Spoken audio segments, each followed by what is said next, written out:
All right, everyone, we live? I want everyone, I believe we're live. So I want everyone to check the time right now. Look at the time on your desktops, on your phones, laptops, whatever you happen to be on. Look at the time. You see what the time is? You see what the time is? Huh? Does anyone notice what's so special about the time? What's special about the time today? No, I'm not on time, Dom. I'm early. I'm early. I'm not on time. I am early. The stream started at 8:14 EST, and I scheduled it for 8:15 p.m. EST, which means I am 1 minute early for those of you who graduated kindergarten. Don't think that math is that complicated. No, it's 8:14. I started at 8:14. I don't know what clock some of you guys are looking at. It's your old beat up grandfather clock that you keep in your living room. No, look at the internet's time. Look at the worldwide synchronized watch that we all use. That says that I started the stream at 8:14 EST. Therefore, I am early. And you know the fucked up part? Here's the fucked up part. So, very often, I think the last 3 streams maybe, I probably started them around, I don't know, 7:30, 7:45 EST, somewhere around there. Okay, I've been starting in the 7 range, okay? The thing about those streams is I would schedule them for maybe 7 EST, and I'd be a little late, but people would be upset at me. So now I schedule the stream for later and I show up early and people are happy, but I'm later than I normally am. Do you guys get what I'm saying? I'm saying, like, objectively, I'm starting the stream later than normal, but because I happen to keep to the schedule this time, everyone's just okay with it. I think that's messed up. I think we should make sure to just keep in mind the big picture, which is that in the grand scheme of things, this is actually late. And if I schedule the stream for a little earlier, like 7, and get it started at, I don't know, like 7:20, 7:30, that's still pretty early. I think that's just how we should all look at these things. So, you know, Flamingo guy says you're quiet. Damn it, have I been talking like really silently this entire time? All right, I can fix that. Don't you worry about that. That's it. I think that's close enough. You want it higher? Hmm? How's that? Is that loud enough for you? Loud enough for everybody? Everyone think that's pretty loud? I think that's pretty loud. No, you late, says Soyeti Loca. So my great speech was lost on that guy. All right. Let's take a look. Everybody like the stream. I should start doing that towards the beginning of the streams. Everybody like the stream. If we get that message out at the beginning of the stream instead of, like, I don't know, 2.5 hours into the stream like usual, I wonder how well the stream would do if we liked the stream early on and kind of pushed it early on. The audio is good. I'll raise the audio a little bit. I'll raise it like a little bit. How about now? I think that's good. Footingo says, Morge, I want my plushie. Don't we all? I got my plushie. So I have mine right here. So they clearly exist. You should be getting yours maybe around October. Miriam, thanks a lot. Hello, Mr. Morge. I see you're late again. No, I'm not late. I appreciate the fact that you even do these, so keep it up. Oh, thanks. I appreciate everyone who shows up to these. I'm trying to tell, so I have 2 things up. I have YouTube up and I have OBS up. I'm trying to figure out, yeah, smash that like button, says Phantom Greyfire. Phantom Greyfire, I'm going to mod him real quick, assuming he is the real Phantom Greyfire. You know why? Alright, if you have not checked out the Reverie recently, the Reverie video, so Phantom Greyfire went and, as you all know, the Reverie was very, very, very long, right? 10 hours. About 10 hours, I think maybe a bit more, right? So Phantom Greyfire went and did timestamps for the full thing. But not just timestamps, I'm talking detailed timestamps. So not just, hour 1 to 2, it's talking about this theory, or like they talk about this for 45 minutes and stuff, or like this guy shows up here. Really detailed timestamps. Like the entire thing is now coded, categorized, organized. It's if you've not checked out the Reverie yet for whatever reason, or you've been holding off on it, or you want to revisit some parts with your favorite YouTubers or whatever, you can basically easily do that. Yeah, the likes went up. Like the stream, guys. I'm trying to see if the chat is less laggy on YouTube or my OBS studio. It looks like it's laggy on both, so that's good to know. Binged all your movie. Yeah, we'll talk about the movie channel a little bit. Okay, it looks like they're about the same speed, so I'm just going to keep it up on YouTube. That's easier for me to follow. So, anyway, what was I saying? Young Godnosh says, Morge, give me a mod. You haven't done anything, so I don't know if that really deserves anything. Yeah, Frankie appearing. You can go back and catch that classic moment of Frankie showing up to the One Piece Reverie. No invitation needed. JP says, mod application as he donates. Alright, JP, I'll keep that in mind. Are you Juan Perret by any chance? No, Juan Perret's already modded. Your name's JP. So I'm just a little curious, but if you're Juan Perret, I have to mod you. If you're not Juan Perret, then I don't know about that. The pirate here says, Morge, I saw 7 Samurai because if you lol, it was dope. Yeah, so it's... I'm glad you got to see it. Fun fact, I am not actually the biggest fan of 7 Samurai. I'm not a huge... I think I went into it with my expectations too high because of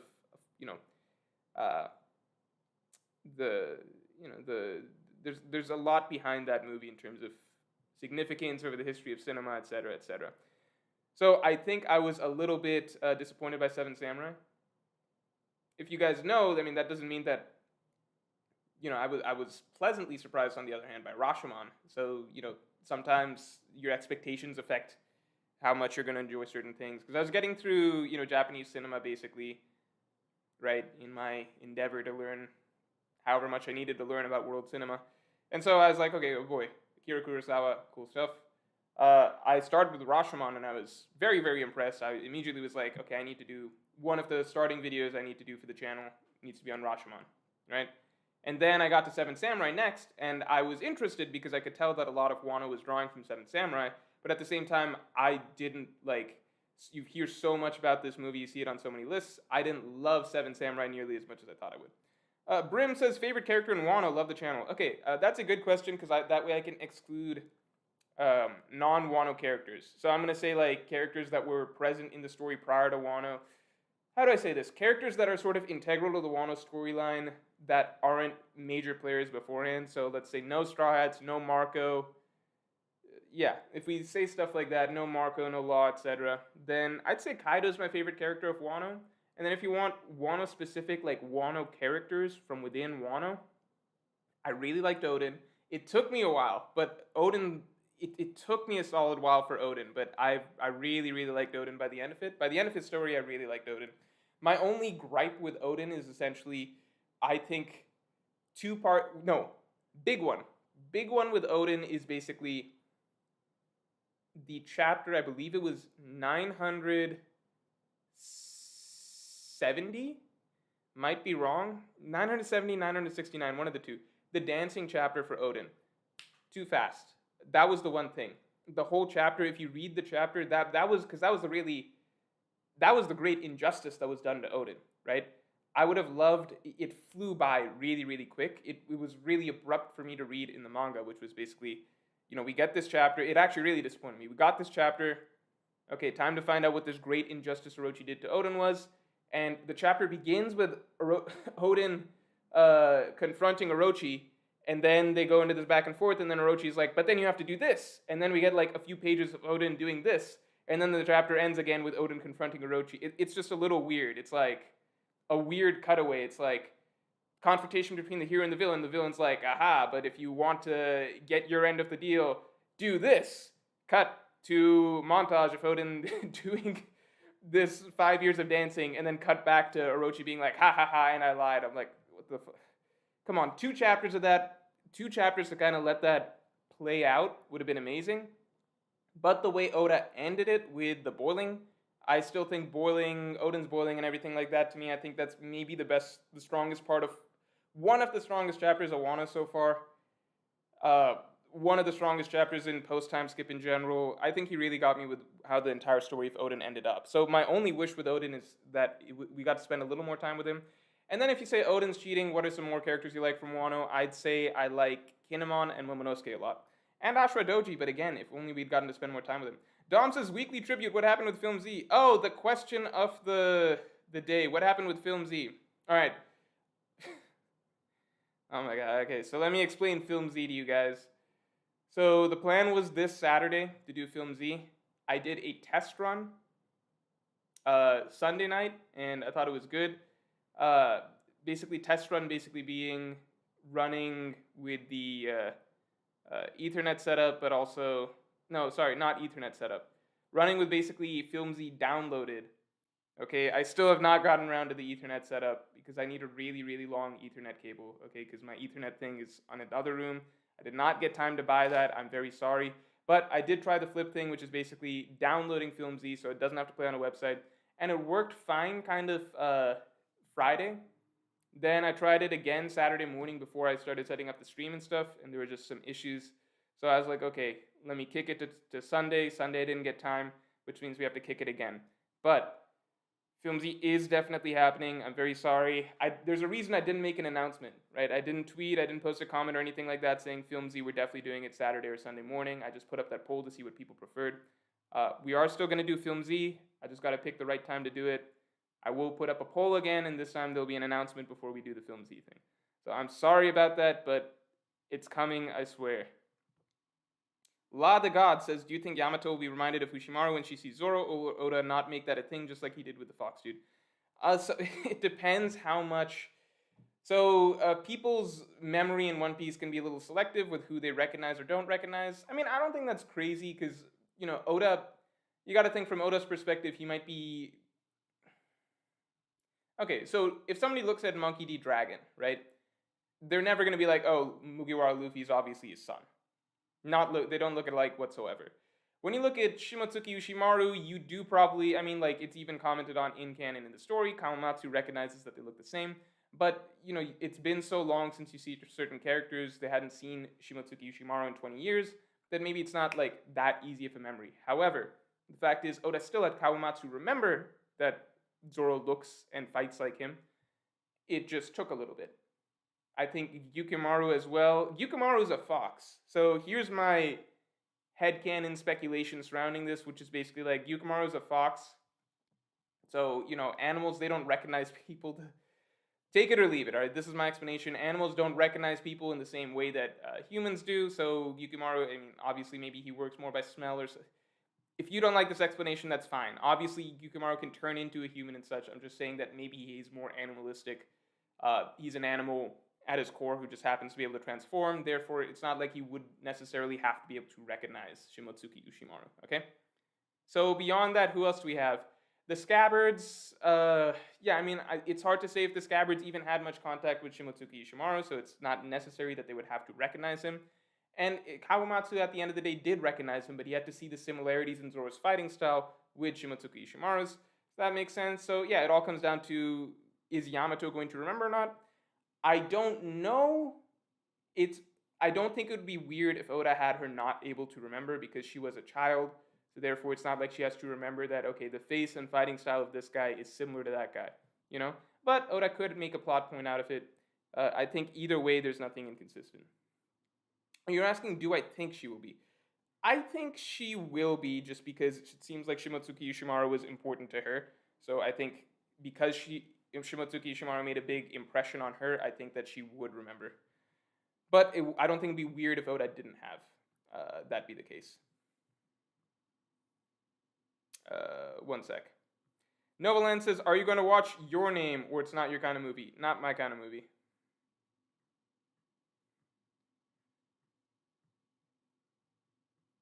Volume is too low.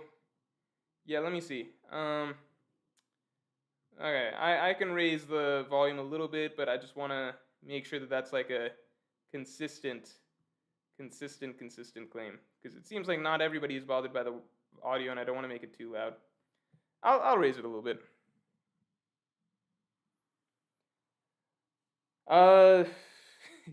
Loki, I mean, I hope this is the case. Hits Jason says, Loki, I really think more gonna blow up off the movie channel.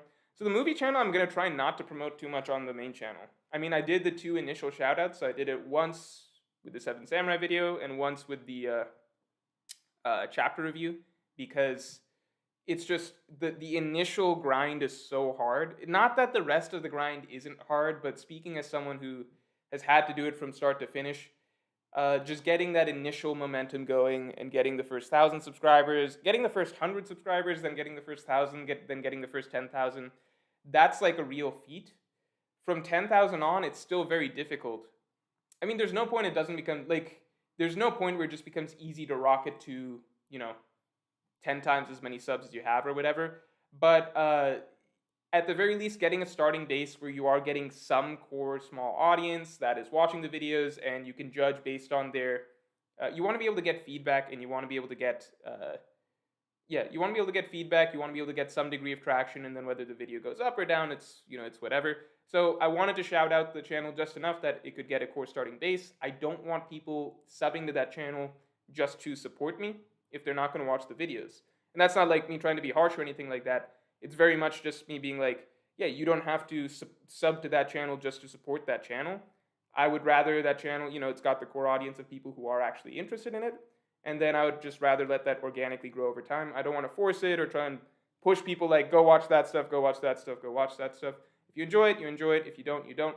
I do have high hopes for it, but it's nothing crazy like, oh, I think next month I'm going to be at 100,000 subs. I know it's going to be I've done this before, so I know how long the journey ahead is going to be. I'm obviously a lot smarter and know way, way, way, way, way more about how YouTube works now and how you get these things to grow.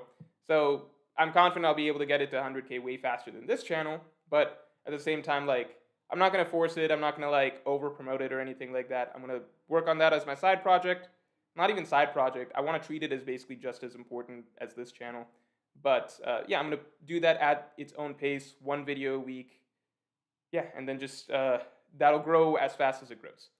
Princess Taco, thanks a lot. WT, all of these posers copying my style. Worst part is it only benefits St. Morge. Bow to the princess, you uncreative bastards. Yeah, so Princess Taco did start the trend of, give her credit, Princess Taco did start the trend of paying your mod dues tribute to eventually get mod status. It's gotten harder nowadays, though.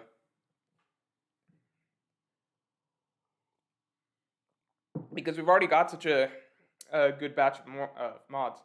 Yonko Donoa says, Morge, who's the hottest Yonko? I mean, isn't it Young Big Mom? Isn't that the easy answer? Besides that, if you move away from Young Big Mom, then... I just know it's not Blackbeard, That's basically it. The pirate here says, Morge, top 5 movie stream when?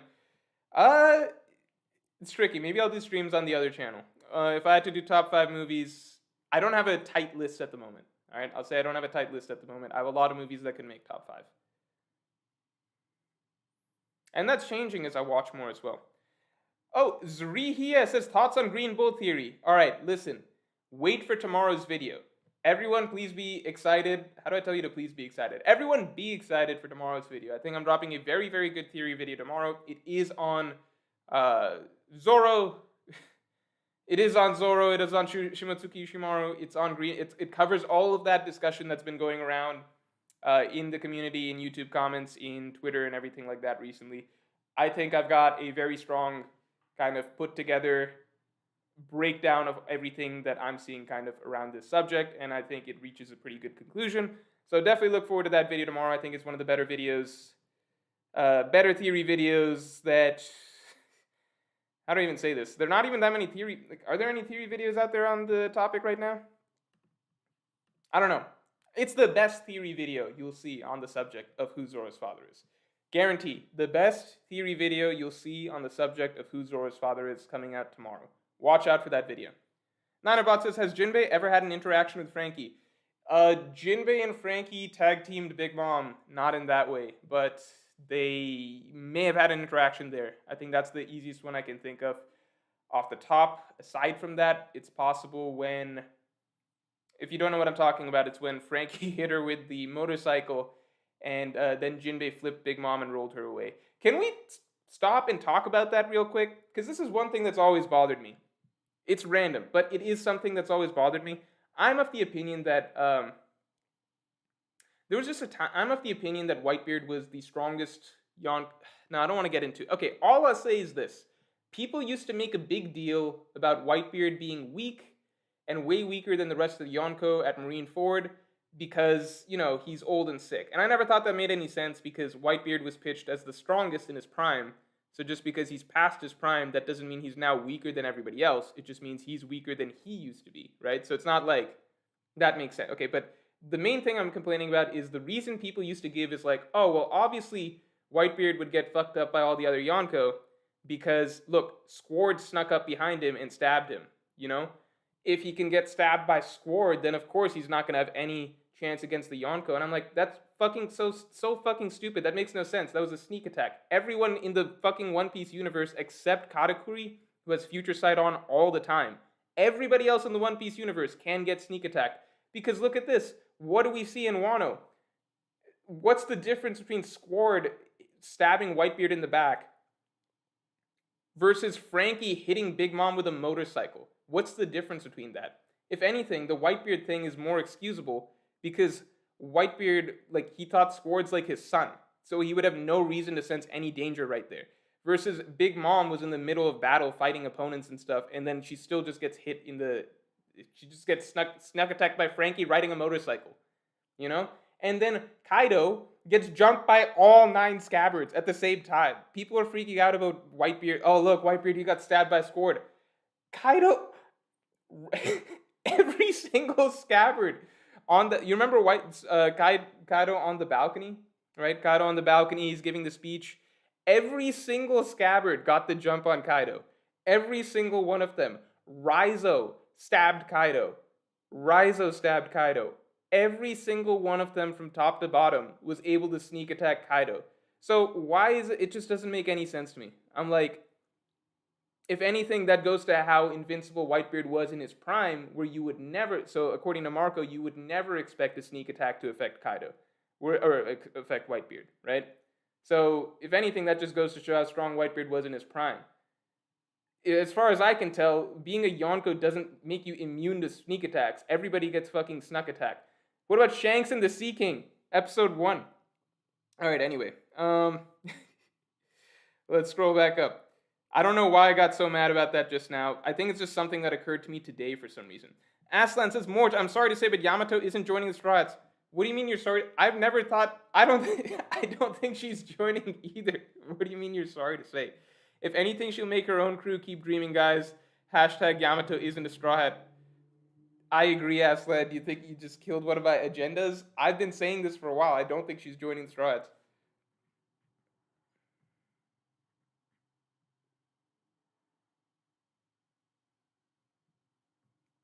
Liam Butler says, did you notice the 5 swords? There's like a little fly going around this room and it's really bothering me. Liam Butler says, did you notice the 5 swords in the cave? Do you think the 5th was for Yamato or Ushimaru Santuryu? I did not notice the 5 swords in the cave. There were 5 swords? 5th was for Yamato or Ushimaru Santuryu. I doubt that I would... Okay, so where I would not be happy is if Shimotsuki Ushimaru if he uses Santuryu as well. At that point, I'm just like, come on, it's just Zoro again. I don't know. I prefer the uniqueness of Zoro being the one and only Santuryu swordsman because it's such a unique style. And it goes so, like, the Santuryu style, I don't think people fully appreciate how much that style says about Zoro's character. Zoro is like, he is the embodiment of absolute drive, absolute ambition and conviction and single-minded pursuit of a goal. And he gives everything he possibly can towards that goal, right? To be the world's strongest swordsman. So he uses every part of his body that he can to fight, to wield a sword. His entire body is geared towards being a weapon. He uses a sword in his mouth, right? So it's not just both hands, he's using a sword in his mouth. Like, it's the excessive nature of it. Like, I think we kind of just take it for granted at this point that, oh yeah, he's just a 3-style swordsman, but it's deliberately excessive, right? It's kind of outlandish. Why are you fighting with, like, 3 swords? Why do you need 2 swords in your hand and a sword in your mouth? That's just, it embodies who Zoro is as a character. He just fights with 3 swords because he uses everything he can at all times. And again, the contrast with Sanji, as I've talked about before in videos, that's what makes them such a cool contrast, is that, you know, Sanji is really, really, really strong, but he doesn't think the same way as Luffy and Zoro. He's not like, his whole life is not living and dying for the all blue dream. He was never written like that. He actually had to be written to free himself up and mentally open himself up to the idea of chasing that dream and unburdening himself, right? So Sanji, he's a cook first. He's not a fighter first. His whole, like, he is a chef, right? He's a chef first and foremost. He's not, in the context of the story of One Piece, he's a fighter first. In the context of who Sanji is as a character, he's a chef first. So he's the opposite of Zoro. He's not all in, driven towards becoming the strongest or beating whoever so-and-so, right? That's why he doesn't, like, if Zoro's a character who uses more body parts, I guess, than you would normally expect to fight, Sanji's a character who uses as little as he can of himself to fight, the bare minimum, right? Just his legs. He keeps his hands out of the picture. So, I don't know, just an interesting contrast. So anyway, long way of saying, no, I would not like if Shimotsuki Shimaru has the same shtick as Zoro, because I think that's a really cool, unique shtick that fits Zoro specifically. Like, I doubt that Shimotsuki Shimaru also had the goal of becoming the world's strongest swordsman. I mean, how can you really when you also have, like, Odin lying around in the same country as you? And Odin, as much as people talk up how strong Shimotsuki Shimaru was, remember, Kaido has specifically said Odin was the strongest samurai that he's seen in Wano. So anyway, Keenan B says, since a lot of your theories have actually come true, I need to speak into existence that Sanji is not a successful experiment from Judge, because that goes against everything from his arc in Whole Cake Island. Listen, Keenan, I wish that I could speak that into truth, but speak that into existence, but I can't help you there, man. I hope he's not. I really, really hope he's not. I think it does go against a lot of what was established in the Whole Cake Island. I don't know. I think that Oda is heading into some interesting direction with Sanji. I just hope it's not that. But if it is, then, you know, we kind of just live with it and move on and just accept that maybe some of it doesn't matter that much. All right. I think I missed one more. Zoro is cutting Onigashima in half. Seen that train again. Oh, shit. Okay, I missed a few. Hold on.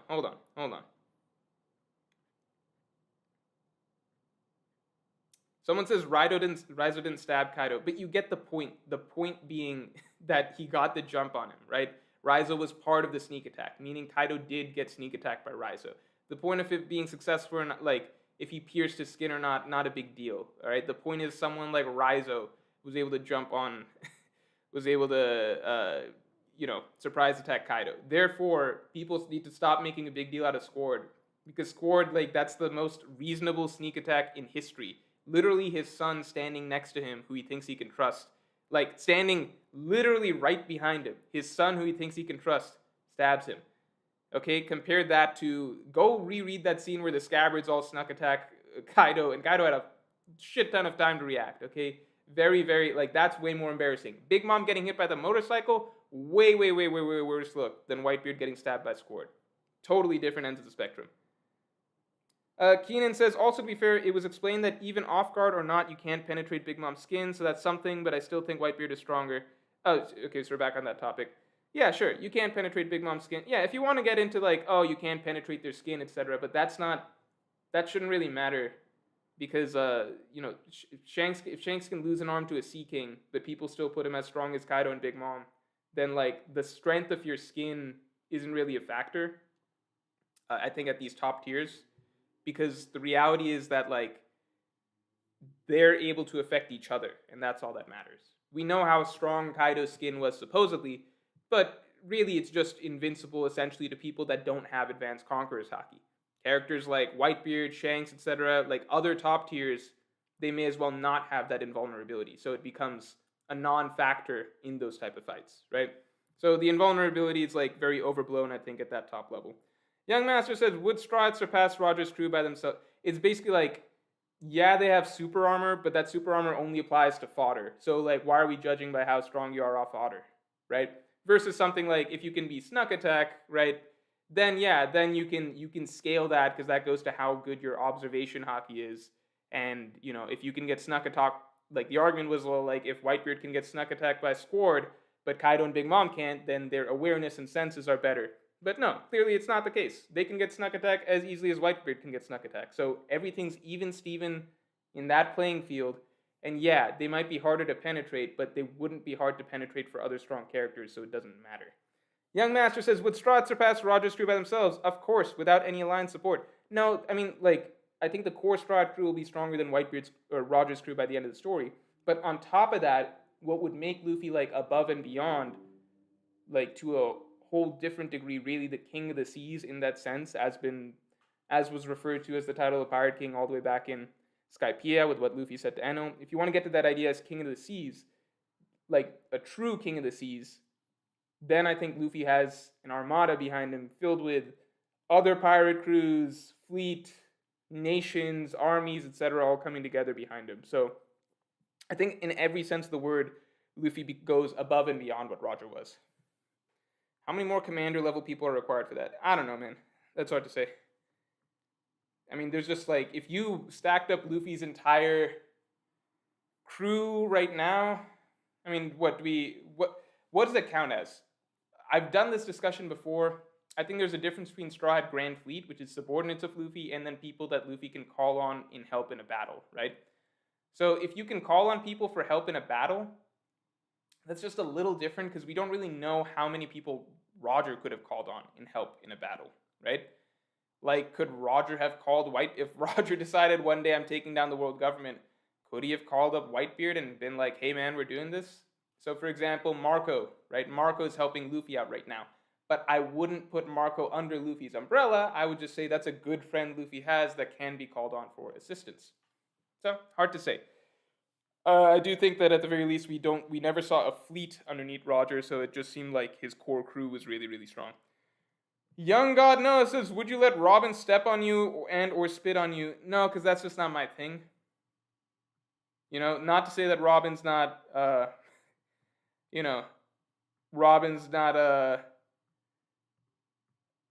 won't say anything further, but I'll just say that those are not my things specifically, all right? Those aren't my things specifically. That's not to say that Robin in general is, I don't want to get into the waifu tier list right now, is all I'll say, basically, okay? We're going to save that for some faraway goal. Robin would be very high. For me, she was number one for one period of time in the story, till Oda sidelined her and turned her into, I don't know, like a librarian, basically, for like 400 chapters or something like that, okay? But we're going to save the waifu tier list for down the line. Ish Naveen says, Kaido's treatment of Kid Yamato seems shaped by his experiences on the Rocks crew. He heavily associates her worth by her usefulness. I wonder what was he like before he joined that crew. Keep up the good work, Morge. I'll add you as a mod, Ish. I don't want to speculate too much on Kaido's psychology just yet, because it's hard to say. We know that Big Mom, for example, gave him that nice devil fruit on Kaido's crew, on Rox's crew. I do get the sense that Kaido may have respected Rox a lot, so it's hard to say if he was treated that harshly. We even know that Kaido said something along the lines of like, pirates like Whitebeard were too soft-hearted. He said this to Odin. So was he treated that harshly on Rox's crew? It's hard to say. I think, yeah, we'll just find out as we find out. I think that's the flashback I'm looking forward to the most.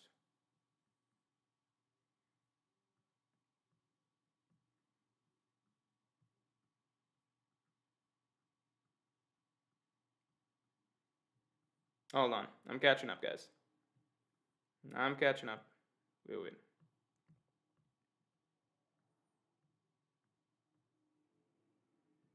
What does it say?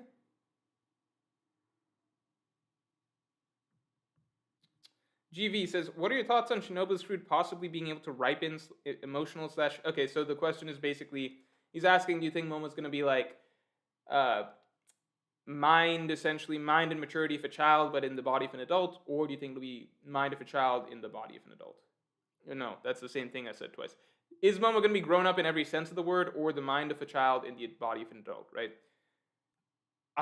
If I had to guess right now, I'll say my preference is that Momo still has the mind of a child, because I think you get to conveniently skip a lot of character growth if you just age him up and he's just a new character, right? And he's just a very commanding, confident figure. So I'd say preference-wise, I would rather Momo still have the same fears and trepidations and anxieties that he's trying to overcome that he has right now, but he now has the capabilities as an adult to act on them. I think that would be good for his character. I'll say that's my preference. Uncle Buffalo's message retracted. Uncle Buffalo says, "You seen the Shang-Chi movie?" So I've seen clips. I've seen clips of I don't know the characters' names basically, but I've seen clips on YouTube. All right, I've seen clips on YouTube. It looks like the battle scenes are pretty cool. The problem is that because I've seen clips on YouTube, there's a chance I'll just never get around to seeing the movie because I'm not super invested in Marvel at this point at all. I didn't see like Black Widow. I'm gonna watch the Spider-Man one just because, but not for the new Spider-Man. I'm gonna watch it because it's calling back to the old Spider-Man, the good Spider-Man. By this I mean the good Spider-Man movies. All right, I actually think Tom Holland is maybe the best Spider-Man. Like I like Tom Holland as an actor. I think he's maybe the best Spider-Man. But movie-wise, the first Spider-Man 1 and 2 with Tobey Maguire it's not even comparable. They were far and away the better movies, right? So I want to dip back into that stuff.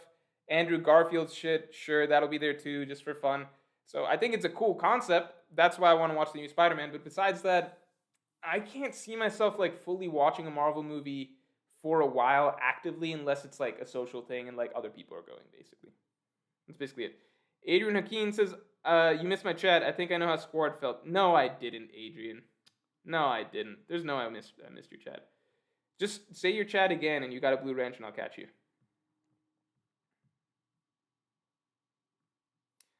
Pedro Vinicius Prace Welter says, considering the Monster Trio's dynamic, how do you think Sanji can keep up with Zoro? Do you think that the raid suit, or if he's a successful experiment, can make up for the lack of Conqueror's Haki? Would Vegapunk make a I'm going to say devil fruit for him? I think Oda might just be about to cheat a lot with the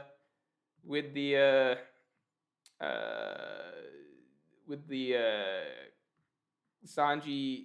By all rights, it does not make sense. Even if you don't care about power scaling whatsoever, right? Even if you're someone who doesn't care about power scaling whatsoever, you have to be able to, like, there's no way you can read all of Time Skip and just be like, okay, yeah, it just makes sense that Sanji is about to beat a commander, one of the strongest commanders, right? Queen, with, like, he's just taking him on, no raid suit, having no trouble. It just doesn't, it straight up doesn't make sense. So I think either Oda's really about to cheat, or Sanji's not going to win this fight. That's obviously my belief. I think it might look like he wins this fight for a moment, and then it turns out he doesn't. Or Sanji's lineage factors start popping up, or his Lunarian stuff starts popping up. I do think that he'll need some sort of a... My preference is he advances in Haki in some direction, but we've not gotten any hints of that so far, so I won't say that that's going to be the case. But I would say that basically, if I had to guess, yeah, lineage factors, maybe something Lunarian related, something like that will basically be the thing that gets Sanji over the hill when he ultimately beats Queen. Fel Pyra says, where do you think the plot points with Hitetsu and the Cursed Blades are going? The plot points with Hitetsu and the Cursed Blades are going. I mean, I think we're headed for Act 4, where basically I think that Zoro does have to pick up Nidai Kitetsu. I think that most likely either Sandai Kitetsu, he's going to lose one of his swords here, right? And I think we can assume it's not going to be Wado Ichimonji. So he's going to lose one of his swords here. Nothing much more to say about it than that. He's going to lose one of his swords here. And, yeah, I think that is basically going to lead to Hitetsu coming back into the picture and Zoro picking up a sword.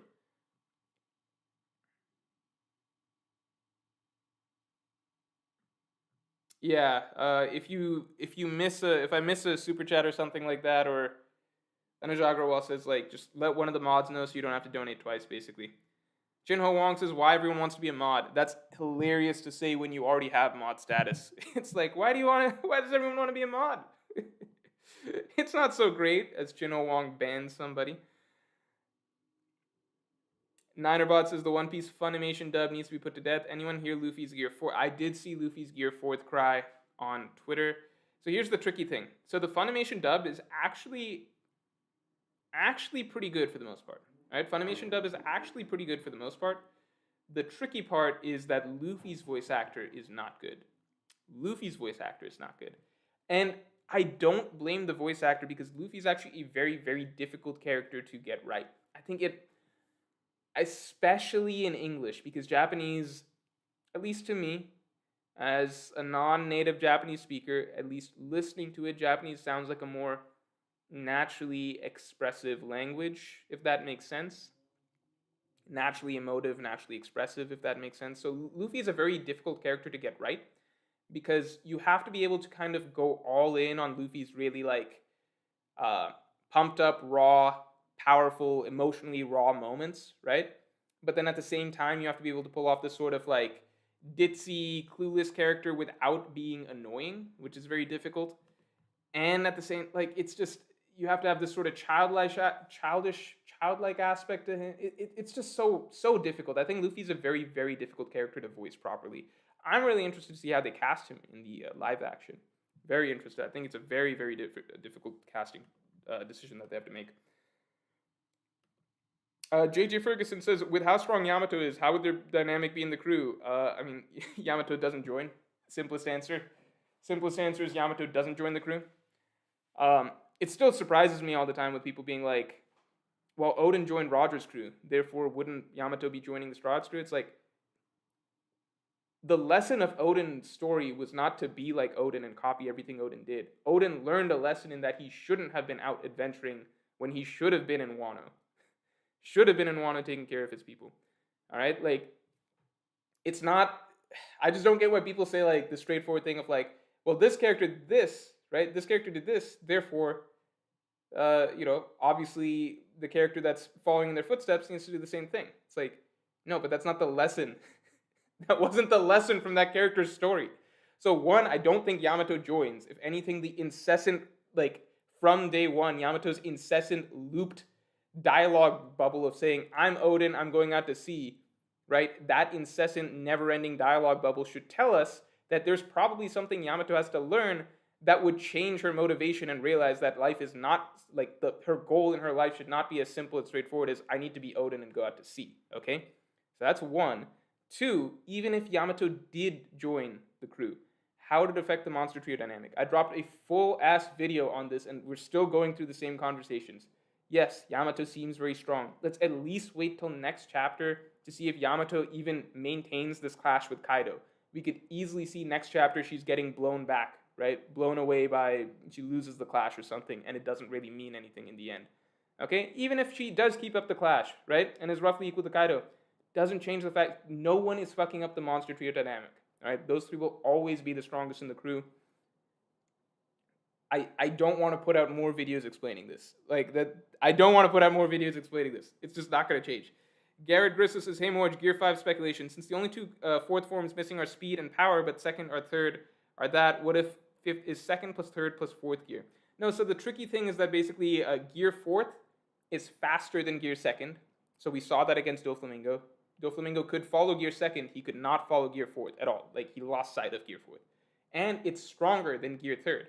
So it has the more power than Gear 3rd and more speed than Gear 2nd. So Boundman as is already better than those two.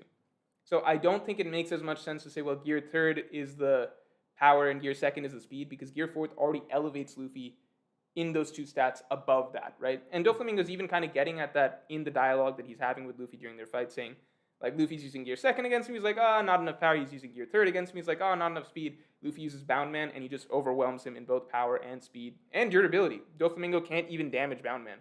So, kind of crazy. So I do think we need to see more Gear 4th forms. I think it'd be weird if there's only, like, a few Gear... I don't know. It's hard to say. Let me see what I missed. What did I miss? Yamato is... We did that. Spider-Man tier list, don't know about that. Trevor Roberts says, Vivre Card said Black Mirror was born in Wano. Thoughts on this? Hold on, I'm going kind of in reverse direction.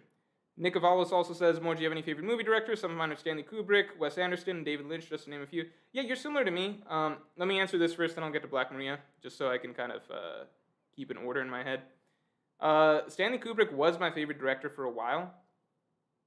I think 2001 was my favorite movie. 2001: A Space Odyssey was my favorite movie for probably like 7 years. It might still be. It's really, really, really like there's no other movie in existence that's like it, right? There's no other movie that's like it, and there's still nothing that quite matches the things that it's good at. So Kubrick was definitely my favorite director for a while. I mean, several of his films were like some of my favorites, not just 2001. Barry Lyndon as well. Doctor Strangelove, one of my favorite comedies.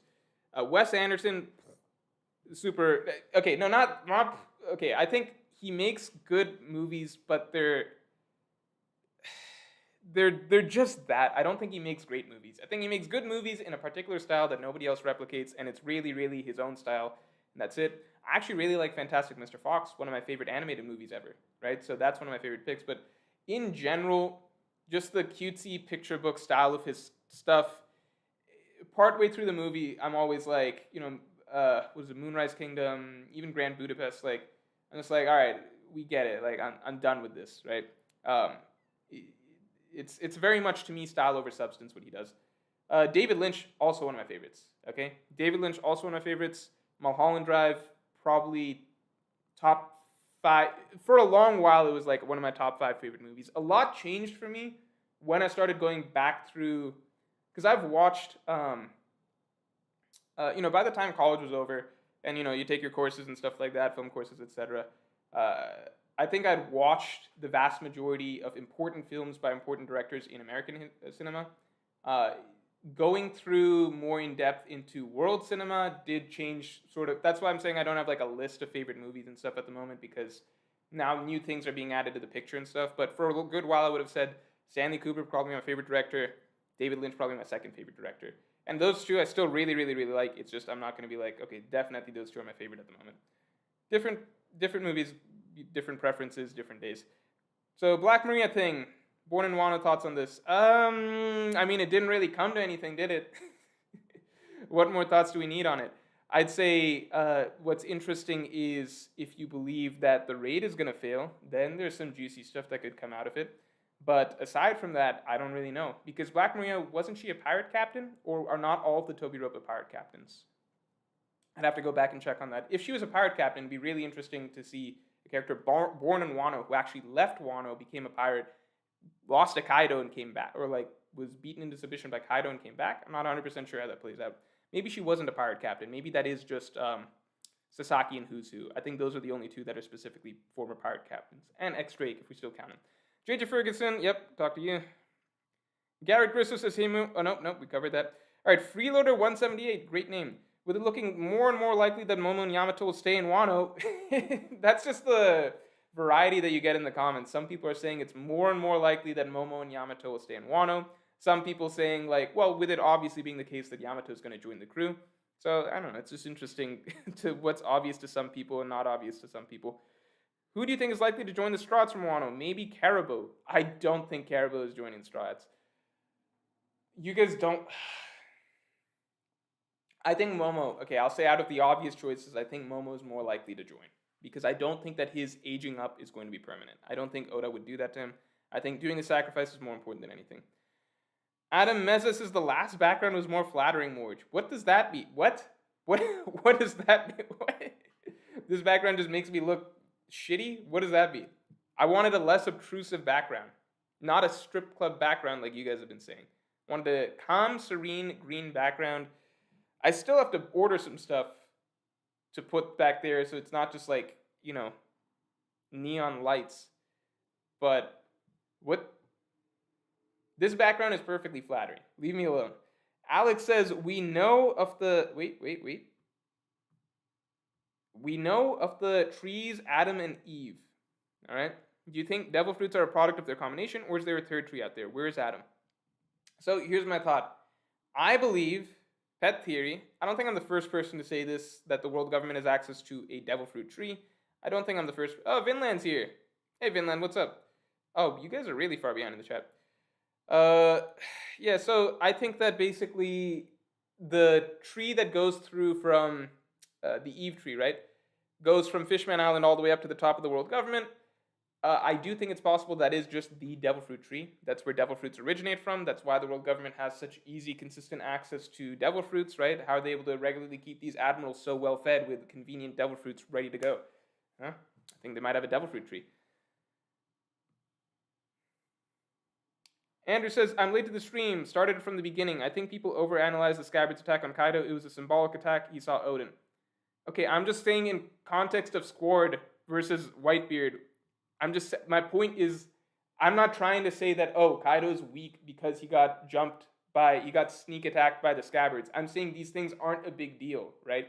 Squard stabbing Whitebeard, Squard successfully sneak attacking Whitebeard does not prove Whitebeard was like the weakest Yonko out of the four at Marine Ford, right?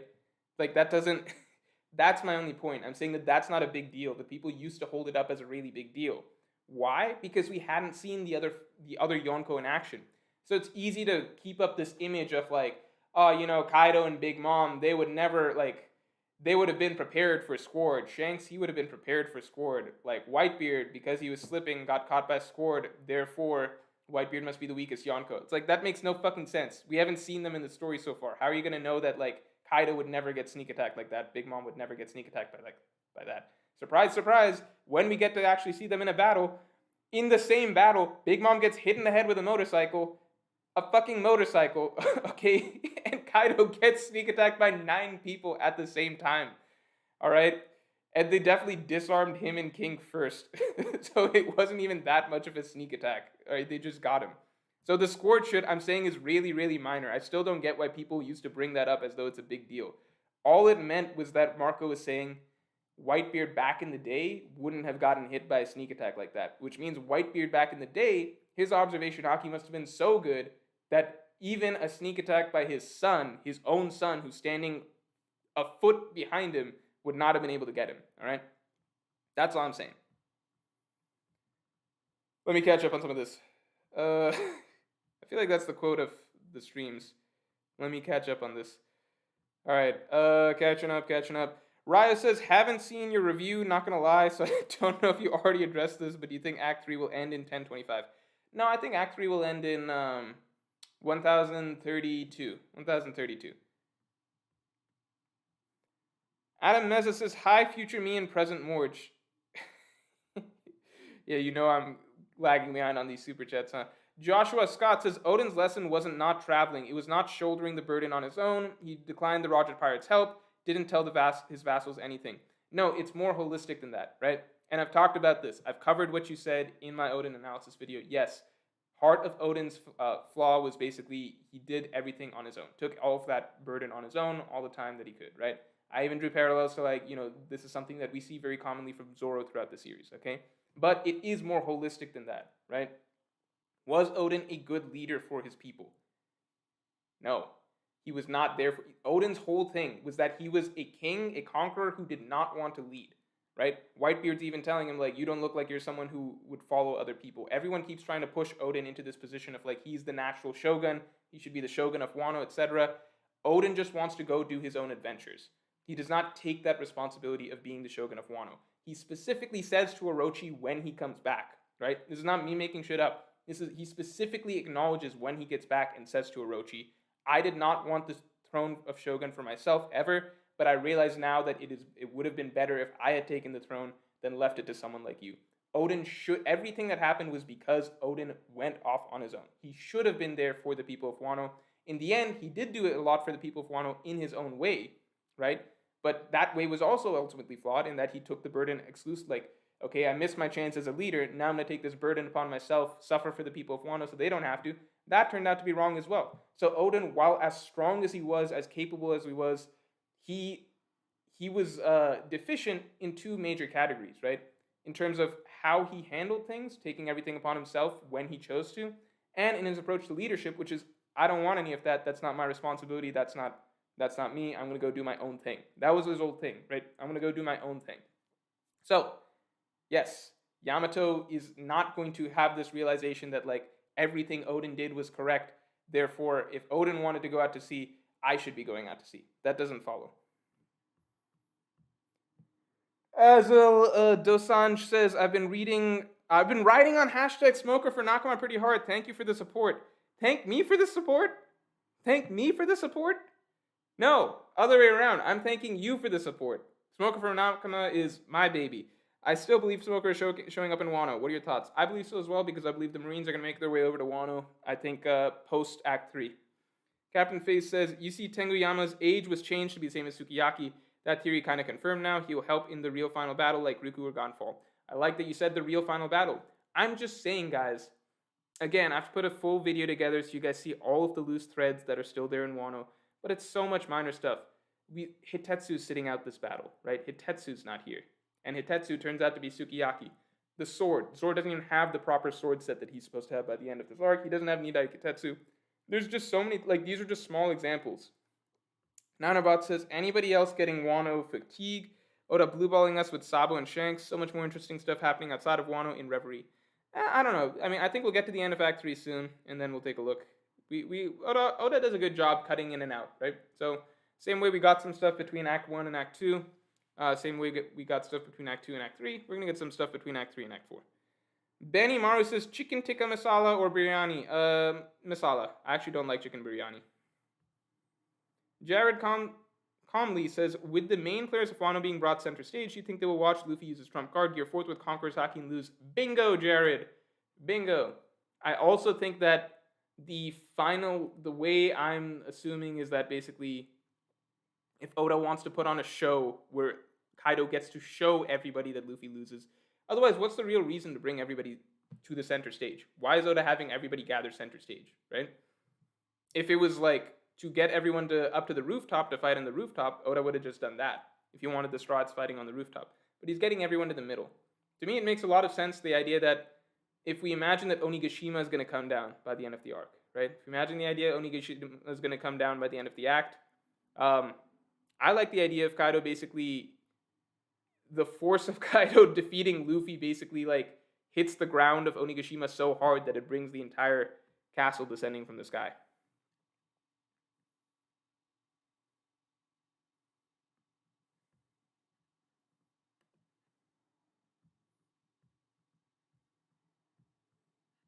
For those of you who don't know, chicken teriyaki, not teriyaki, I'm kind of hungry. You guys want some ASMR? Can I order some food? I want to order some food. Yamil Diaz.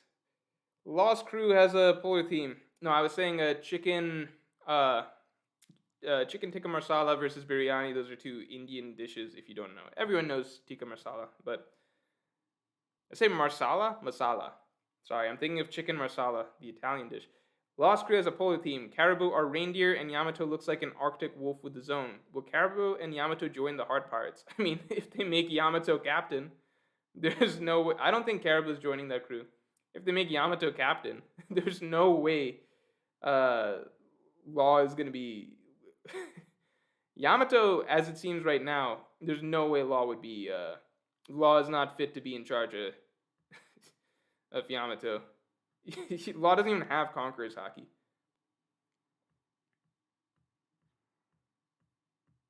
Alright, I think I'm all caught up. Yeah. Masala is normie. Yeah, you guys want some ASMR? Can I order some food? I'm gonna order some DoorDash. Alright.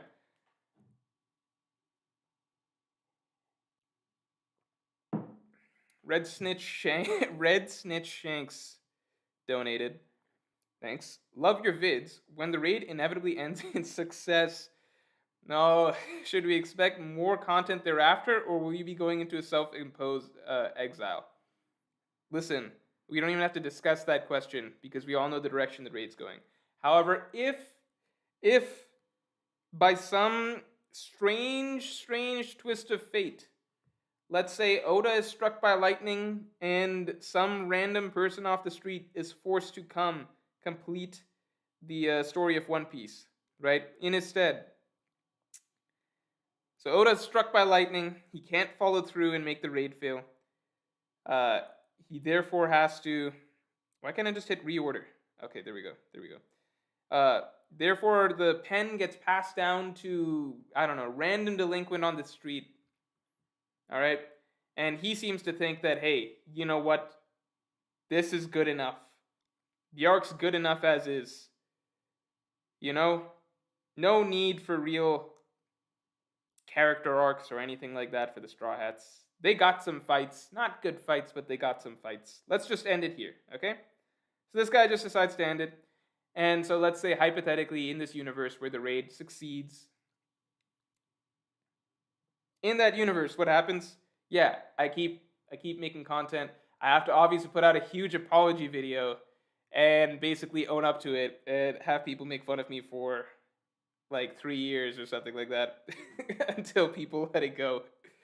But you know, if the raid ends in success, I'll be putting out, you know, full apology video. There'll be no excuses. There'll just be like me being sad and me being like, all right, guys, get your shots in. Please still watch my videos. I know many of you watch my videos just assuming that the raid's gonna end in success, so I don't think it'll be an issue. I don't think I'm gonna lose a lot of viewers because the raid doesn't fail. Because I think many people are already watching being like, yeah, the raid's gonna end in success, but let's see what other stuff Morge has to say besides that topic. I'm like, alright. Justin Nolan says, still hoping for Yamato and Carrot with Momo. It's a maybe. It's a maybe. I think maybe I'm arguing a little harder than I should be against Yamato joining. There's a possibility Yamato joins, obviously. All right, obviously there's a solid possibility I'm wrong. I'm just giving my reasoning for it. I think I'm arguing more strongly against it and being like, oh, it's so obvious. Obviously, this is the takeaway from Odin's story, etc. Because I'm seeing such a strong push for it. Like, so everybody's taking it as just the gospel given truth that obviously Yamato's going to join. So in my mind, it's like, no, you know, maybe, depending if Oda would really, really have to do a lot with the character to get her there, right? But maybe Yamato does join.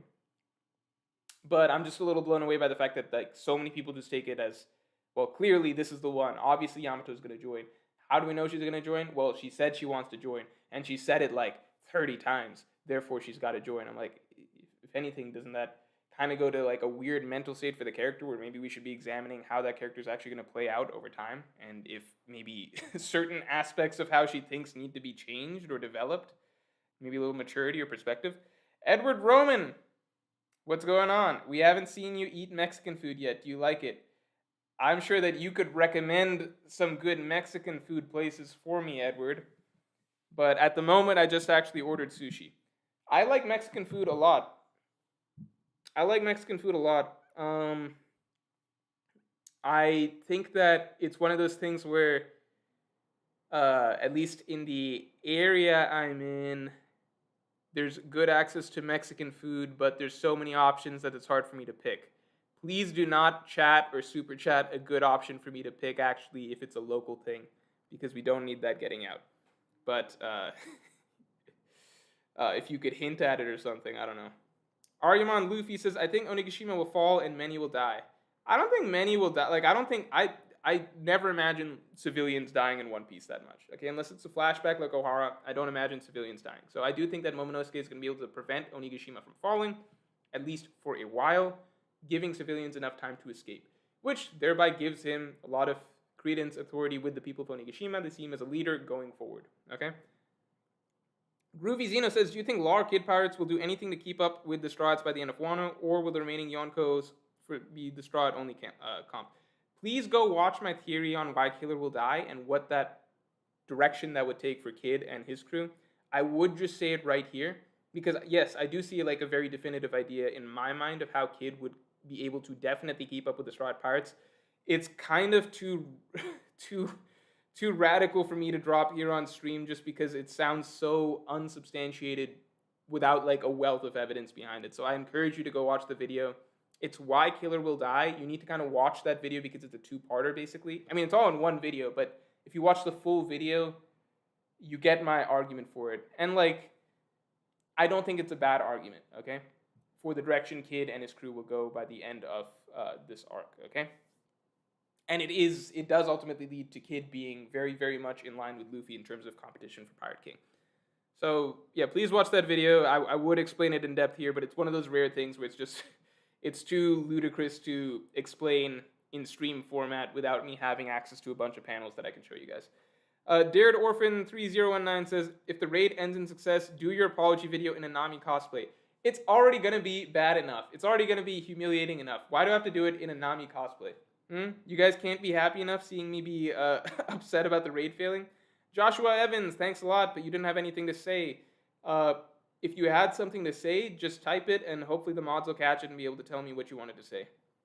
Captain Face says, people say if the raid fails, a second raid will take too long to set up. It's not going to be a second raid. You don't need to do a second raid because the Onigashima already there and ruin pacing. But what if it isn't another raid on Onigashima?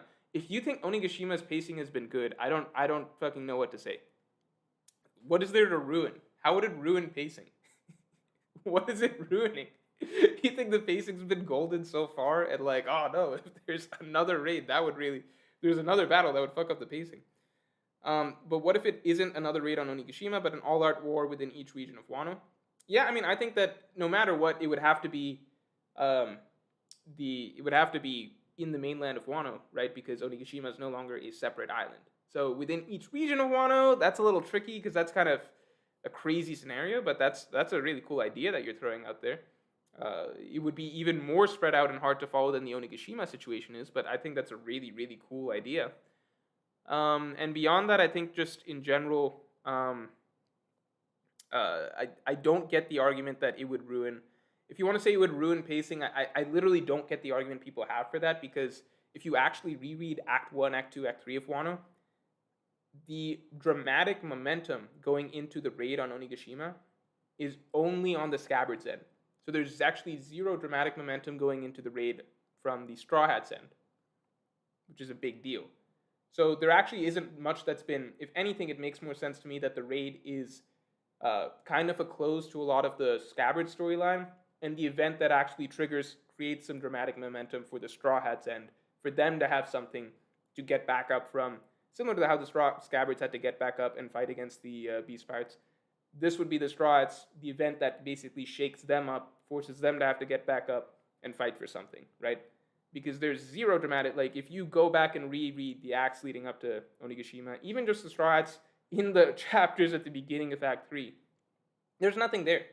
It's like a party planning event more so than anything. Like they're party planning on their way to Onigashima. So there's not much plot or anything that Oda set up for the Straw Hats, so there's not really much to ruin. In my mind, this makes much more sense as an event that would basically, it gives the Straw Hats some fights, but by losing those fights, finally we have some dramatic substance to work with for the Straw Hats, creating a very powerful finale in after a bit of breathing room. Basically, this would allow to create a really powerful finale for the Straw Hats to come back and get the win the next time. To me, I mean, and it's just like it's not like anything even. It's just like that's just. I don't want to even say it, but it's just.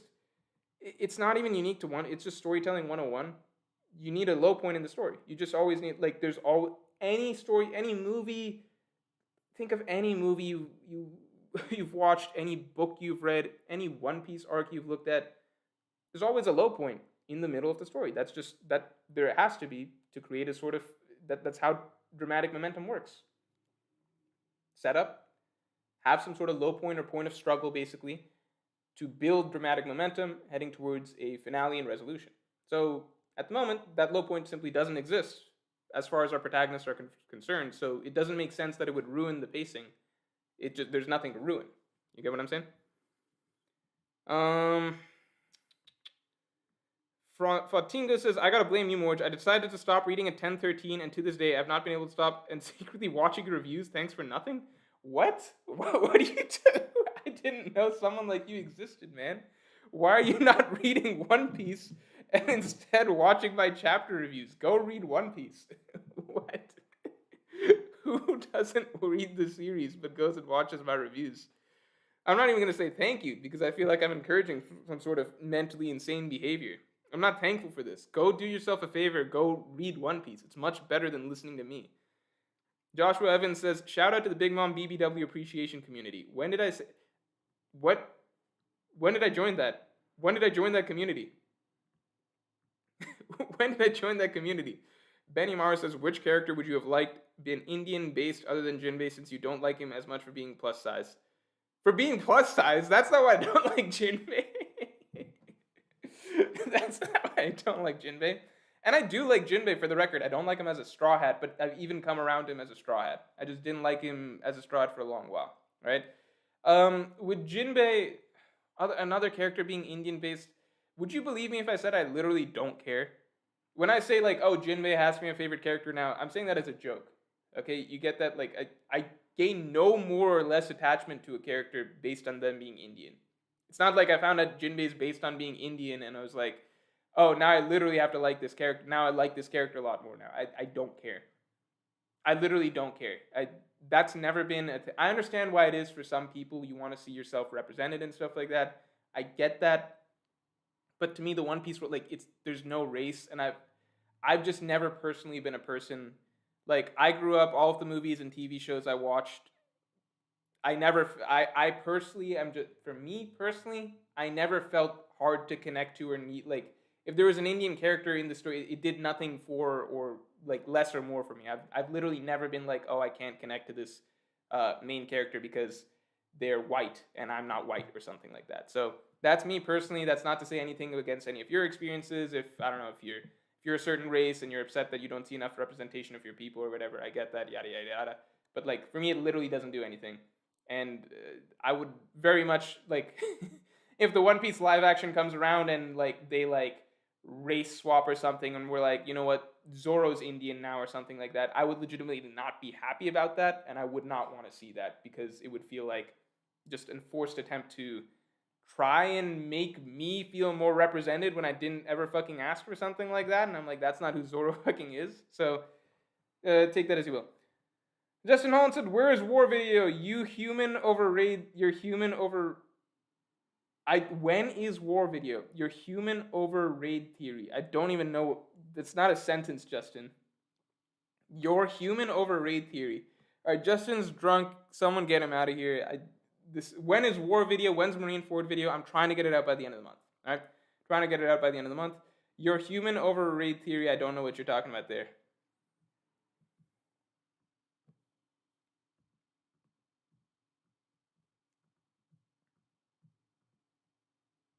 Juan Felipe Mendez says, I want Yama to join, but the only important thing is that Carrot doesn't.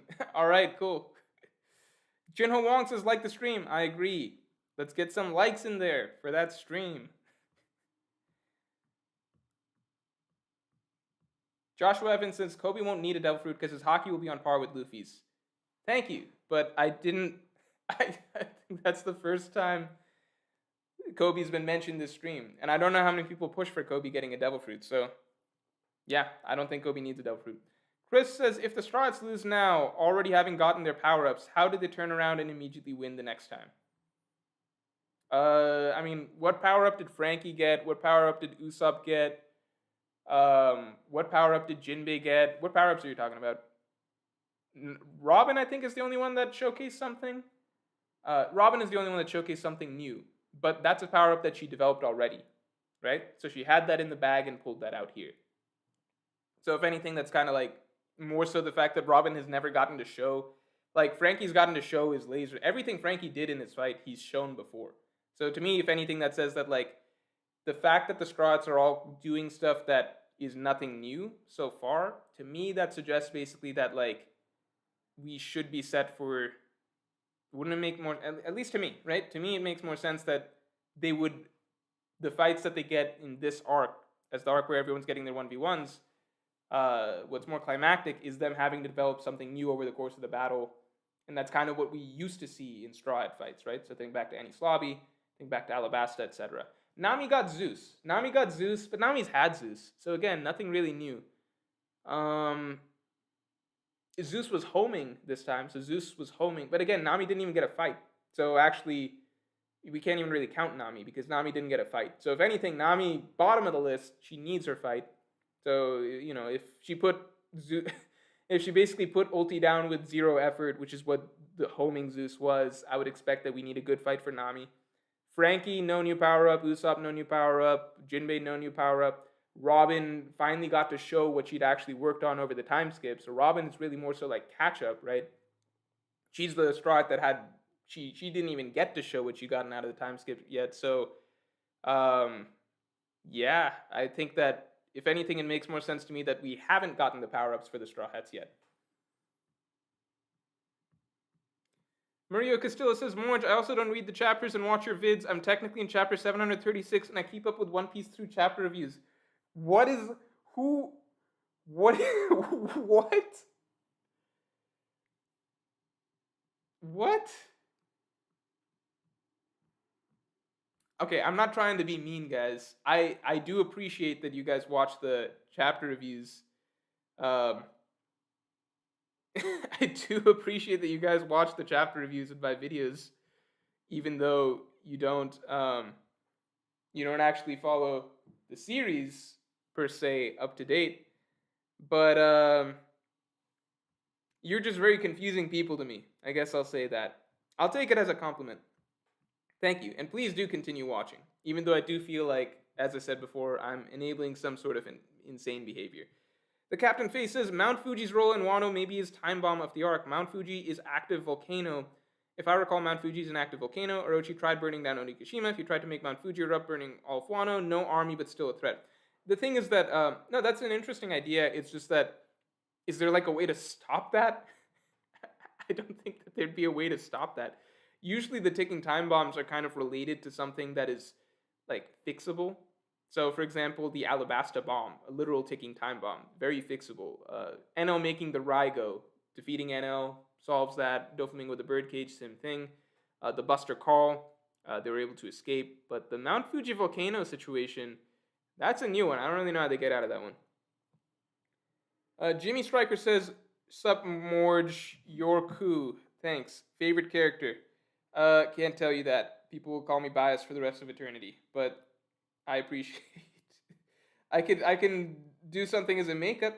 It says my order is arriving in 61 to 71 minutes. That's so far away. That's so far away. I don't know if the ASMR stuff is gonna happen, guys. Apologize. You will never find out what I ordered for dinner, unless I said it already. I actually ordered sushi. Kind of go with the Wano theme. I'll say my favorite characters in Wano so far are, to answer you, Joshua Evans, Kinemon and Momonosuke, I suppose. Gaskin says, Morge, do you ever plan to cover Vinland or Berserk? I seem to recall you saying you don't like the direction Vinland took. Yeah, I think Vinland, everything after chapter 100, really bothered me because it felt like it cheapened a lot of what was going on before that. And I thought before chapter 100, Vinland had some of probably the best main character development out of any main character that I'd seen. Yeah, I think prior to chapter 100 of Vinland Saga, I think, yeah, no question, Thorfinn, best developed main character, for sure. But the tricky thing is, everything that happened after chapter 100 really felt like it cheapened it and felt like it rewalked some of the same things it's walked before, but with like less power, less thought behind it.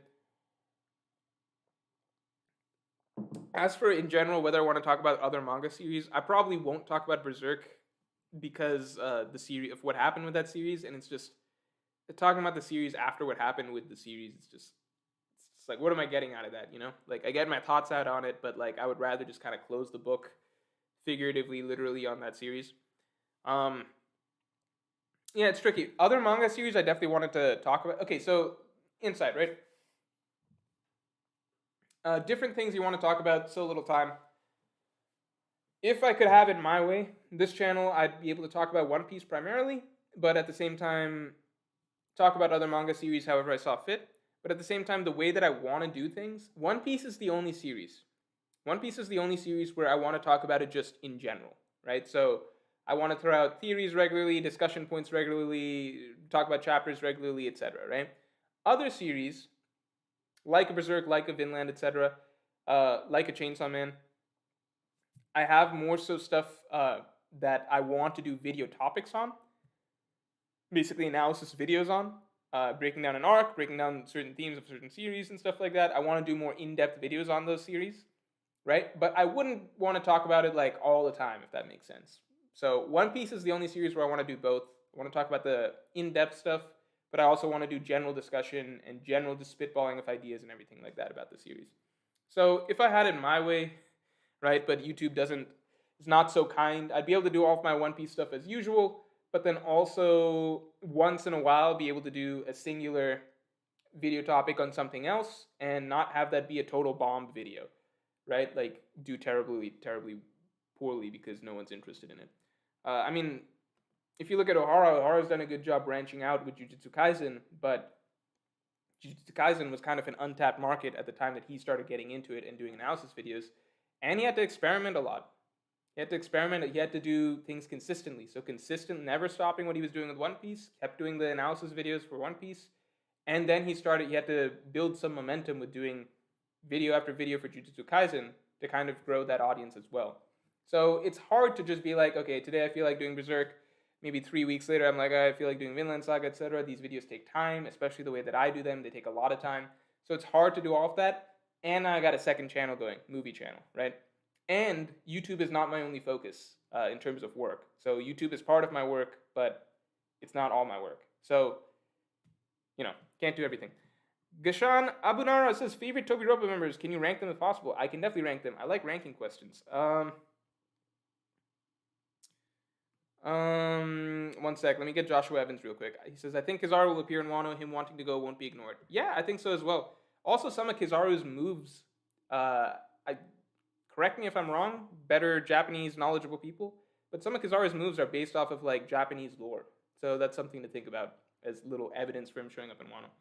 But anyway, main thing being ranking the Tobiropo, right? In terms of my favorites. I'm going to leave X Drake out of it because he's not a Tobiropo, is he? Huh? Kind of quit that. Probably page 1 at the bottom, then Sasaki.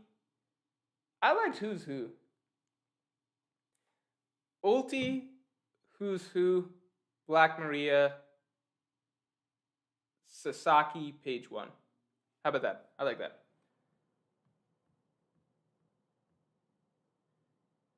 Captain Faces, Mount Fuji's role in Wano maybe is a time bomb of the arc. No, we covered that. We got you.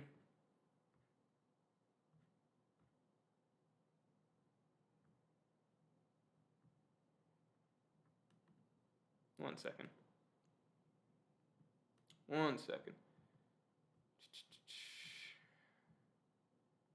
Okay, we ranked the Tobiropo members. Captain Face again. Zoro cuts Mount Fuji in half. BTW, you're my favorite YouTuber. Thank you very much. Do you follow the series? Are you up to date? Or do you just watch my chapter reviews? Either way, I'll take it. Thanks, man. I appreciate it. I get excited for new videos. I don't know if you remember me from previous streams, but it's fine if not.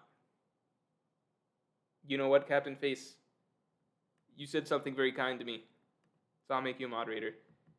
And I do think I remember you from previous streams. Phil Moore Jake says, if the raid fails, the alliance will also be held in the cave from the recent chapter. Thoughts? I don't know if the cave stores everybody, but that is an interesting thought. The cave is not that big, is it? But no, I mean, that's an interesting idea. JPrez P says, does Kaido need to die? What are the alternatives if he doesn't get killed? So logistically, how do you keep a character as strong as Kaido around for the end game of the story? Wouldn't he be a problem? Wouldn't he break out? Wouldn't he, he's escaped prison, 7 times before, 9 times before? Got to go back, read chapter 795. So Kaido escaping prison, yeah, logistically it's hard to say how he makes sense in the story if he doesn't get killed. However, I don't think that he gets killed in the process of the war, right? I don't think he gets killed in the process of the war. I don't think he gets the epic death, right? So either Oda finds some creative way to remove him from the story without killing him, or Kaido does get killed, but in some sort of inglorious manner, right? So not something at the center of a war like he wants. KO Knuckles says, Yo Morge, thought I'd drop in and say hi. Hey KO, what's going on?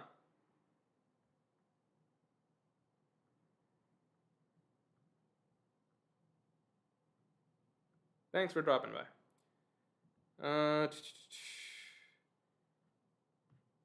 Okay, Kushin Makurji says, all right, lad. All right, lad, he says, given recent Lunarian lore, thoughts on my comment from a while ago about D equals half moon, Kozuki / Amatsuki equals crescent moon, Mink equals full moon. Man, now do I have to rethink things? Hold on. Let's process this. All right, D equals the half moon. All right. Minx equals full moon. Kozuki and Matsuki equals crescent moon. Okay, so clearly moon and the sun becoming very, very important in One Piece. I mean, literally the race known as the Lunarians, it means the moon. But then at the same time, shit, man. Look, I can't. This requires some actual like theory, speculating, sitting down, thinking type stuff. You know what's interesting? So with One Piece theories, um, oh wait, I missed one. I'll get this going, or I'll get this in a sec. I missed Azal Dosanj's super chat. So with theories that are related to, so there's an area of theories that are related to the moon that I'm not super duper aware of. Maybe I should go watch O'Hara's theory. I know it's something related to the moon. Maybe if I got all the pieces, this is one of those things. So it's tricky because I prefer, when it comes to theories, I generally don't like hearing other people's theories. If it comes from myself organically, I like it. Not that I think other people's theories are bad. It's more so I don't like getting spoiled on something interesting that could be the case down the story. I mean, classic example that I go to is Shanks and Rox, right? Shanks being Rox's son. Yeah, it's cool someone figured that out, and it's cool that that's very possibly going to be the case in the story. But I would rather have never heard that. You get what I'm saying? Versus if I accidentally think I figured something out, well, that's just coming from my own brain. I'm not going to be mad at myself for accidentally spoiling something for myself, okay? But if I hear it from somebody else, I'm like, oh, god damn it, you didn't have to tell me that. You remember when Marco sort of figured out the Kanjuro situation a while back, and I was trying to keep all talk of who is the traitor as out of my field of knowledge as possible. So whenever I would see like people talking about like who do you think is the traitor, who do you think is the traitor, I would try and ignore it and not discuss it. But I still didn't miss the fact that, you know, the theory did get popular that it's Kanjuro because Marco put out that theory. Lo and behold, the traitor turns out to be Kanjuro. Thanks, Marco. Not in a mean way. I like Marco. He's a really good guy. But thanks, Marco. You fucked it up. now I already knew who did it before we even got to it. So, you know, he's a good guy though. Don't blame him for it. Blame the people who brought it to my ears. Anyway, so the moon stuff, right? So I know that there's a lot of interesting stuff that you're mentioning there. There is stuff to be pieced together there. I think for me to get a good theory of it, I would have to go start watching what other people are saying, right? I would have to get like all the perspectives on it, why the moon's important, what exactly, all the hints that Oda's been dropping from the moon. I know other people have looked at those hieroglyphics and Oda's looking at more in depth than I have and have more theories and speculation to go off of it than I do. So I think if I got all those pieces together, maybe I'd be able to give you a good theory on it. But I don't, and I didn't, so sorry. I might in the future. So, Azal Dosanjh says, also, Kabuki plays will almost always have 5 or more acts. Raid fails or not, Act 4 and 5 are definitely coming. I work in theater. Great. So, I mean, I do believe that Act 4 and 5 are coming. I still don't get why people are so confident that they're going to win here when Act 3 hasn't ended. I literally don't get it. Because aren't we all on the same page that Kabuki plays the third act ends in failure? Or not ends in failure literally, but the third act is usually the act of tragedy. So I just don't get, like, I don't get why everyone's hand waved that away. That Oda is clearly basing the story off of Kabuki Plays. But one of the key characteristics of Kabuki Plays, people are saying, well, that one's not important. Or they're just not even mentioning it. No one's talking about Act 4 and 5. Or they don't acknowledge it in terms of, like, well, what is... I just don't get it. And on top of that, like, people will at the same time go down deep rabbit holes explaining every bit of, like, Japanese lore and, like, why the Kirin represents this and why the White Tiger represents this, and how in the Tale of Momotaro you had all of these specific characters and stuff, and like this represents that and that and that. And then I'm like, so you want to use all of this Japanese lore to explain stuff, and that's fine. But then when it's like the simple play structure, which is like, well, isn't this act supposed to be the act where things aren't so good? And people are like, well, we don't even talk about that. I just don't get it. Baronizer said, oh, fuck, I closed this comment. How do I find it? What did I do? How do I find it again? Baronizer, I'm going to find your comment. Okay, Baronizer says, Oda said Wano will be bigger than Marineford. Do you think that we are at the point, or do you think someone else will join, besides maybe Big Mom? So one, I don't know if that quote was accurate. I think I've heard varying things. Some people were saying that Oda was actually saying that about the Final War. As for whether or not it's bigger than Marineford, I'd say no. No, it just isn't. It's not. No, it literally can't be, because Marineford, no, it's not. It's factually not. Marineford was the entire world government force together, right? The entire world government force. Sengoku, Garp, Akainu, Aokiji, Kizaru. and all the vice admirals, and all their giants, and all their thousands and hundreds of thousands of forces, and all of their shit. It was everything, right? And on top of that, well, this has the two and no, but on top of that, all the Shichibukai. Mihawk was there, casually, barely participating. Doflamingo was there, casually, barely participating. Like, it was just everyone the world government was allowed to bring to the table. Like, it's like the game Risk, where you just grab all of your pieces and drop them there. Okay? So, in Wano, we've got two Yonko, right? But really, it's just one Yonko. Because when I'm talking about a Yonko, like, it's one, like, it's Kaido and the Beast Pirates. That's everyone who's here, right? So that's the equivalent of having, Whitebeard and his squad. Although I guess the difference is that Whitebeard also called in, like, his 40 allied ships, whereas Kaido definitely has not called all of his allies or whatever. And then you have Big Mom, but Big Mom's just an individual player, right? So Big Mom's just an individual player. She doesn't have a crew here. So really, it's just like one Yonko Empire involved, plus a Yonko, versus the other situation, which was one Yonko Empire involved, plus, like, all the admirals, all three admirals, Fleet Admiral, Garp, all the Shichibukai, World's Strongest Swordsman, Doflamingo, all the Vice Admirals, thousands, hundreds and thousands of soldiers. Like, even just if you get down to brass tacks, like the pacifistas and everything like that. Plus, everyone Luffy fucking brought to the table from Impel Down, so the top soldiers of Impel Down, and Blackbeard. So a third Yonko crew, or another Yonko crew. So we had, because now we acknowledge that the Blackbeard Pirates is another Yonko crew. So you had Blackbeard and all of the top prisoners of Impel Down show up. No, it's just actually not even comparable. Because, I mean, in Wano, it's just the Yonko Empire of Kaido, a singular Yonko and Big Mom. So, I mean, like, you could swap that for, say, like, I don't know, like, a Kainu Aokiji, Garp, Mihawk. Again, all characters that were at Marineford. So, I mean, you got the single character of Big Mom also involved. And then besides that, you've just got, like, some Supernova crews. And, like, don't get me wrong, the Supernova crews are, like, that's cool. But let's be real, the Straw Hats themselves are they're the biggest name out of the Supernova crews. So it's not, like, anywhere close to what we're talking about with Marineford. I mean, just the fact that, like, Marco is such a huge, huge deal here. Like, Marco, in the context of the Wano War, Marco is, like, the godsend savior. You can drop him anywhere in the war, and he'll, like, take care of business. He'll take care of these King and Queen calamities for you. He'll hold off Big Mom for a moment. He'll, like, cure this Ice Oni situation. He'll keep all of the Big Mom pirates away from the battle. Like, Marco is a godsend.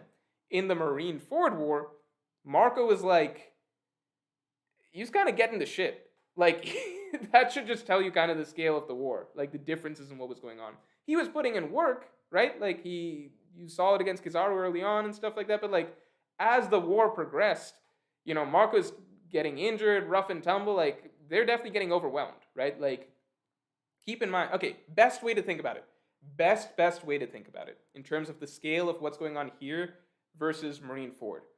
Here, it's the Supernova Alliance and everything like that, and they're the underdogs against this Yonko Empire, right? They're the underdogs, they're the small, tiny force trying to take on this big force. In Marineford, the Yonko Empire was the small, tiny force. They were the Supernovas in the context of it. And they lost, for the record, right? So it's not even like the Supernova to Yonko situation where, like, these guys might actually win. So think about it like that. That's the scale. That's the difference in scale. Here, Supernovas to Yonko, like, who's the underdog in each situation? Supernovas and the Yonko Empire. Yonko Empire is the big boy. There, the Yonko Empire were the small underdogs, like Whitebeard and his little tiny empire of gigantic fleet or whatever. They were the underdogs compared to the gigantic forces of the world government. So the scale is actually not even close. You can actually just think about it like, put it into perspective. What was the dynamic of each war? And you can immediately tell, right? I think I went on that answer for a while, but I think I had to actually, like, think through that myself a little bit. I was like, why was the scale of Marineford so much bigger? Oh, obviously it's so much bigger. Like, literally, this is to the alliance is to a Yonko Empire what the Yonko Empire was to all of the world government, basically. A scrappy group of underdogs trying to fight back against, like, a much more powerful force. Sean Easton says, in the latest chapter, Usopp said he took down 2 Tobiropo and Conquerors Haki. Rematch against 2 Tobiropo confirmed. Oh, that's a cool idea. Yeah. I mean, I do think that If you believe that the raid's going to fail, we could see Usopp and Nami against Ulti in page 1 once again. This time actually getting a fight because we know that they both got robbed of a fight. Ariman Luffy says, your streams are amazing. Thanks a lot. Do these every day. I can't do these every day. But I've been very consistent with doing them on Mondays. Baronizer says, Oda's... Oh, wait, we covered that. Covered that. How far down are we?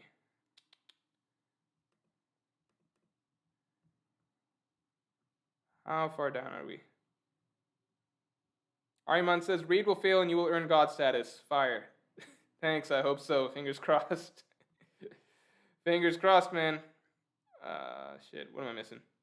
Captain Face says, hey, I appreciate the mod, much love. I'm up to date. I even read spoilers, lol. Imagine if numbers we haven't seen have smiles making them stronger. Oh, that's an interesting idea. There's still some numbers. So when we first saw these silhouettes of the numbers, I forget what chapter, it was right before the end of Act 2, I believe. When we first saw the numbers, I thought that I'm stupid. I thought the numbers were going to be stronger than the Tobiropo. They look that intimidating based on their silhouettes. I was like, Kaido just has some absolute freaks of nature in his crew, right? What we've gotten, I think we're still missing some of the more interesting designs that came out of the numbers. So, I mean, we've still got some ways to go with the numbers. There's still potential there. Then Ariman Luffy, yep, got you. Fate of Nate, thanks a lot, says the thing most people say is that there are 3-act Kabuki plays, but if the war was going to end soon, it would be better to do 5 acts and already be in Act 4 and have the tragedy be any of the sort of bad things be it. No, so people say there are 3-act Kabuki plays, but samurai plays are always 5 acts. At least that's what I've learned. So, I mean, there was some stuff going around about like, oh, well, actually 3-act Kabuki plays do exist as well. But then when you look further into it and like some more Japanese knowledgeable people than me chimed in, turns out samurai plays are always 5 acts. What are we in if a samurai play? If the war was going to end soon, it would be, if the war was going to end soon, yeah. So if this was the final battle, it would make more sense for us to be in Act 4 right now, right? Because this is Act 4 or basically Act 5 right now. Because if this is really the finale, then like, this is just the part where the finale stuff should be happening. Why would we still be in Act 3? Makes sense to me. Maronizer says, I wasn't a fan of the raid failing, but from what we got now, I kind of am now. So I think that Tragedy of Act 3 will be Onigashima dropping on the capital. Yep. I'm with you, man. Carrot D Bid says, you somehow convinced me yet again that the raid is failing. What did I say? I don't think I said anything. Congrats on the Morge plushies. Can't wait for the war video. Yep, taking a bit. But they'll get there, I swear to God. Pirate Hero tells me I missed Juan Felipe's super chat. Thanks, Pirate Hero. I believe Robin's demon was a hockey bloom during the fight. I think she was coated like Luffy in Gear 4th, maybe inspired by Gear 4th. It's really hard to say because Oda usually tries to make it very explicit when it's the hockey, like black coating hockey that's being used, right? Like Zoro getting black coating hockey was a big deal and we needed to go in depth. Or Zoro revealing that he had it. We needed to kind of go in depth and establish it. With Robin, I think it is just a shading situation.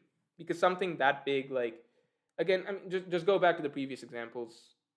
I think Zoro's the most straightforward example. I find it strange to think that Oda would go in depth into making it very clear and very understandable for the reader that Zoro is, in fact, like, it's a big reveal. Zoro can use this black coating version of armament hockey.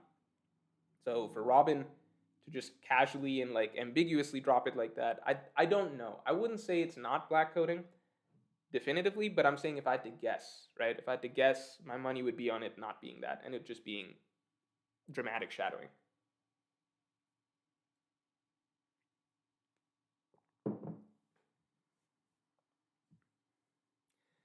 Alan Grinball says, Morge, I'm betting a pizza with one of your moderators. Are you betting potential pizza? My moderator for Discord is potential pizza. That it won't fail, so I really hope it doesn't fail. All right, thanks. Thanks for the support. I appreciate it. Crow Stray God says, what if Yamato and Drake didn't switch sides? If Yamato is on the other side, they'd have some trouble. I mean, I think they're going to lose anyway, but if Yamato and Drake didn't switch sides, then they'd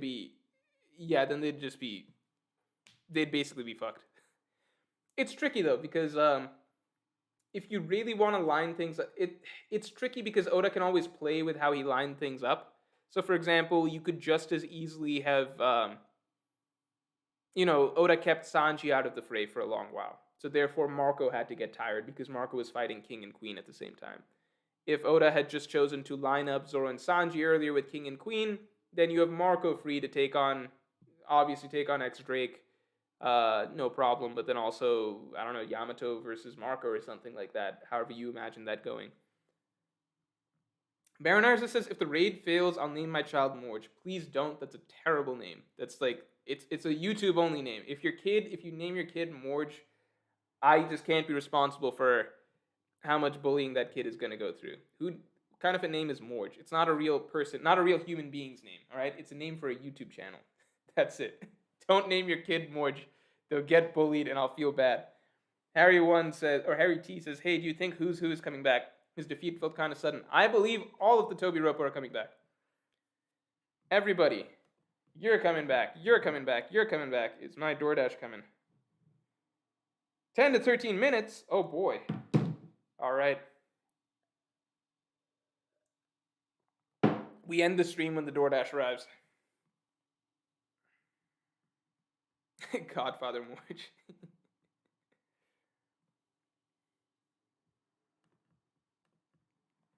Drake gonna stay on Luffy's side because of his connection with Kobe. Yeah, Drake's direction in the story is gonna be very interesting to see. Super interested in Drake. We kind of forgotten about him. I wonder if we're gonna, because we're checking in on all the fights that are happening so far. I wonder if we're gonna get to check in on Drake versus Apu. Captain Face says 3 acts makes no sense. When does final act end up longer than the beginning and middle act combined in movies? Lol. I'm also excited for more Movie Morge. Everyone subscribe over there. Great content. Please only subscribe if you're actually interested. Go watch the videos first, please. Do not just go and subscribe, although I would obviously appreciate more viewers and more interest in that channel. I don't want to just create another channel of, just One Piece. The goal is for that channel to grow organically. People who are already interested in that type of content migrating over from One Piece to also watch that, that's great. But also for it to get its own base of viewership, etc. Right? So please don't think you're supporting me if you're going to just go subscribe to that channel for the sake of subscribing to that channel. If you actually enjoy that content and you are interested in what's coming out every week, then please subscribe. But besides that, I think I'll say this. Please go check out the videos. Go check out the videos. That's all I can say. And then you make your own decision from there. If it helps, think about it like this. It actually is worse for the channel if I have viewers subscribe to it who aren't actually interested in the videos. Because then it's tricky. It's kind of the way YouTube works, where basically if your own subscribers aren't watching your videos, then YouTube doesn't promote them as much to outside people. So I only want people subscribing if they actually genuinely like the content and want to watch more of it. The gesture is nice if you subscribe to support me, but you're not actually supporting me if you just subscribe for the sake of subscribing without having any interest in the content. So that's all I'll say. Go watch the videos. If that stuff appeals to you and you think that you want to watch it in the future and you actually want that stuff in your feed, in your notifications, then go subscribe by all means. Thanks.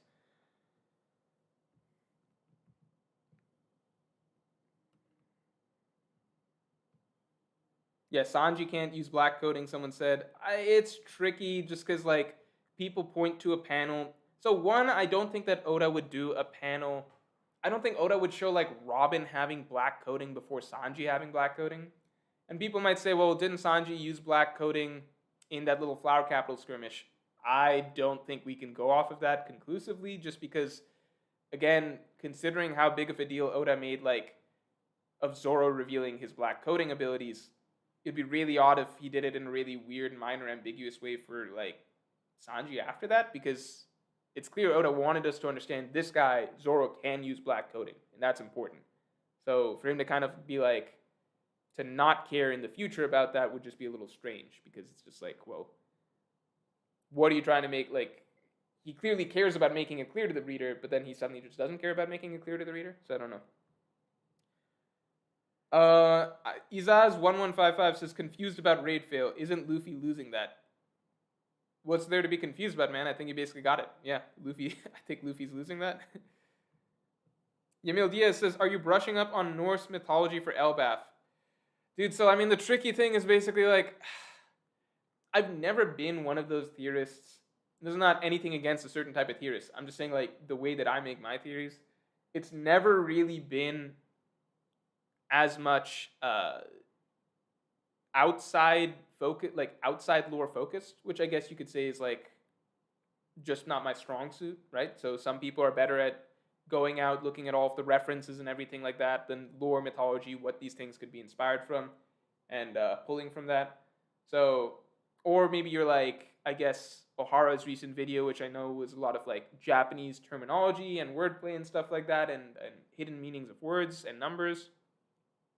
I generally just try and go with basically like within the story itself, what seems to be set up by the story itself, what are past patterns Oda has sort of set up, what does he seem to say is important or not important or trying to stress to the reader, so what could that lead to in the future. I think usually that's where I try and draw more from when I'm doing my theories, so I'm not as sharp, like, I mean, like when Wano came around, I didn't go and brush up on my Japanese lore. I kind of just trusted that, like, that stuff would, it's sort of like a trickle down effect. So that stuff, like the people who are sharp on that stuff and know that stuff, they'll talk about it enough on Twitter that, like, okay, so I know what a kabuki play is because, you know, everybody fucking knows what a kabuki play is now because, you know, 5 chapters into the act structure of Wano, we all, like, we just hear it, right? It goes around the kabuki. I know just the gist of, like, famous Japanese creatures just because that's just gets floated around the community, right? Like, I didn't really know what a Tengu was before this, but now I do. I didn't know what a Kirin was before this, but now I do. Stuff like that. So, no, I'm probably not going to brush up on my Norse mythology, unfortunately. Like, I'm just going to stick with what I know. I do know some Norse mythology. Like, I know some stories of Thor and Loki. I know about the snake Jormungandr. I know about Ragnarok. I know the names of several Norse gods and stuff like that, so that's basically all I got. And I know they don't like the Frost Giants. They're not a fan of the Frost Giants.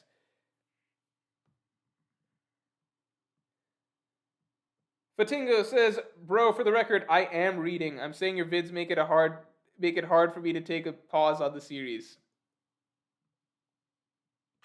That's good to hear. That's good to hear.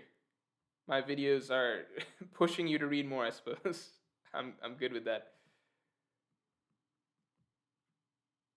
Trevor Roberts says, "What do you think Captain John's treasure is?" So somebody said this, which would be hilarious. If Captain John's treasure was just the One Piece all along, I think that would be amazing. I think that'd be very One Piece-esque. It's not literally Captain John's treasure, obviously in that case, but like if he had a treasure map leading to One Piece, that would be really, really, really funny. If Captain John just had a treasure map that accidentally led to One Piece. Captain Face, thank you again. Any idea how Oda will make rematches with Tobiroppo interesting? New moves, awakenings, stories told during the battle. Any thoughts you have on it? One, yes. So actually, like, that's the big thing that was missing out of every Tobiroppo fight, except Robin's. Except Robin's. So Robin's was the first Tobiroppo fight that gave me pause and think that maybe this is the end. So, quick example. So the Tobiroppo fight, okay, one, the Tobiroppo in my mind would have awakenings if there was a rematch. So visually, it would seem like a different matchup. It would seem like they're being matched up with like the upgraded version of their opponent. So I don't think it would feel stale in that sense. They would literally look like a stronger version of them, right? So you're fighting their final form instead of their earlier form. So I think that that's not a problem. The big thing in terms of making the fights feel not stale is, one, the fights weren't memorable in the first place. Jinbe versus Who's Who is not a memorable fight. Neither is Frankie versus Sasaki. Definitely not Nami versus Ulti, because these fights, only Robin versus Black Maria. I thought that was a great fight. I might be wrong based on that, right? But in general, one of the things One Piece is really good at with its fights is telling a story through the fight. So you can see, I don't want to get too in depth. Okay, so for example, a Nami fight typically, right? Like, let's say Nami versus Khalifa, Nami versus Doublefinger. I don't want to go too much into the formula of how these fights tend to play out for each individual Straw Hat, because you can have a fight analysis video that you could look at if you wanted to get in depth on it. But like, there's a story to Nami versus Miss Doublefinger. There's a story to Nami versus Khalifa. You see her first recognizing the opponent's abilities over time, her continually trying to escape, her having her flashbacks of basically like how she's trying to change. You get a reminder of the motivation of what she's fighting for, which is Vivi, and trying to no longer be like a non-combatant member of the crew. She wants to be able to fight alongside everyone. Then you get her basically starting to stand up for herself, starting to figure out the workings of the climate act, and eventually basically something sort of clicks, and she is able to start in the fly using the abilities of the climate attack and finally set up for a big finish. Even that big finish isn't easy because Miss Doublefinger basically nails her partway through it, but Nami is able to power through her willpower and focus and dedication to Vivi and pull off the finishing blow. Like, if you just reread the fight, there's a story to the fight. There's an experience that the character undergoes over the course of the fight.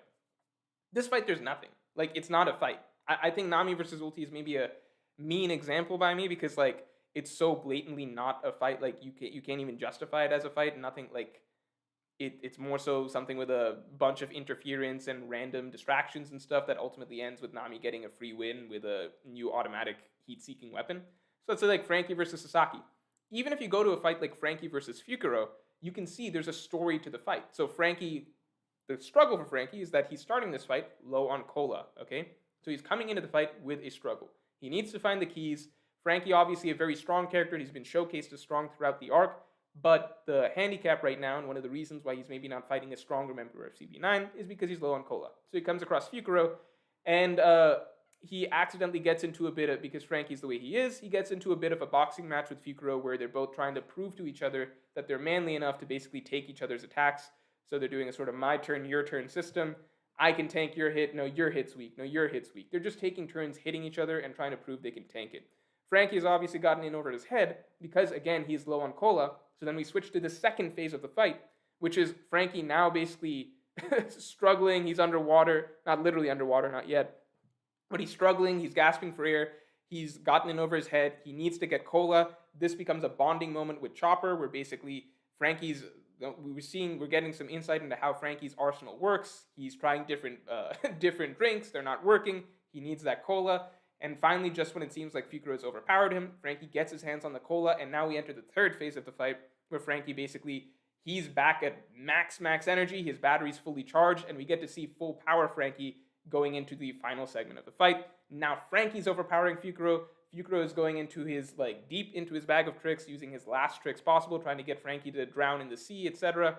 But Frankie's able to kind of keep up with him. He's got a bag of tricks as well. His cyborg enhancements allowed him to keep up with Fukuro flying around and using Rokushiki. And finally, Frankie pins him, traps him, and finishes him off with his ultimate attack. Okay, so there's a story to that fight. You could even sum it up as simply as basically like Frankie enters a fight that he shouldn't be entering because he's coming in a little too overconfident with not having the power level to back it up at the moment because he's low on power. And he gets caught up into a match of basically like just trading blow for blow that he's inevitably going to lose. Then the story of the fight becomes how does he get that that power up that he desperately needs, that energy source that he desperately needs to get back to full strength to be able to turn this fight around. He finally gets that, and then finally the last segment of the fight is basically him taking down Fukuro using his full arsenal of techniques and just like running over him, right? So do you get what I'm saying? Like Frankie versus Sasaki is not a story. There's nothing to it. It's literally just like here's the harsh way I could put it, is basically, I think you could hand it short, besides Sasaki flying, which was a cool little moment, right? Like, it's just funny, it's like a One Piece Oda little idea.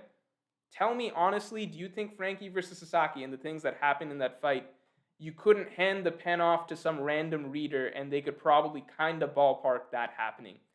You know, like, you know, Frankie uses his Shogun, kind of spars with Sasaki a bit back and forth. Sasaki's hard to beat in close quarters. Frankie beats him with a laser. Like, it's kind of just shooting attacks back and forth at each other till Frankie basically wins. You can't read that chapter and tell me there's a story to the fight. And the reality is that fight took place over the course of like half a chapter, so not a full chapter either. Half a chapter. Like, it was sandwiched in the middle of other plot events. So you get what I'm saying when, like, I really don't think if we get the Tobi Roppo rematches, we're not missing. There's nothing to feel stale about it because what we got before this was we didn't get anything. We got action happening, but action's not the same as a fight, as a narrative of a fight playing out. Jinbe, even better example than Frankie, because Jinbe versus Who's Who had literally, it was pure choreography. It was purely an exposition dump by Who's Who. Purely an exposition dump by Who's Who. So Jinbe was actually a very passive figure in terms of character focus in that fight. He existed purely for Who's Who to have someone to explain things to. Okay, so it's mostly Who's Who explaining this lore, this history to us, while we're getting basically action choreography interspliced between this explanation just to make it more entertaining. But the fight itself is more so the backdrop to Who's Who giving us that explanation of like the sun god, of Nika, etc. And then once Who's Who's done with his explanation, Jinbe just finishes him off.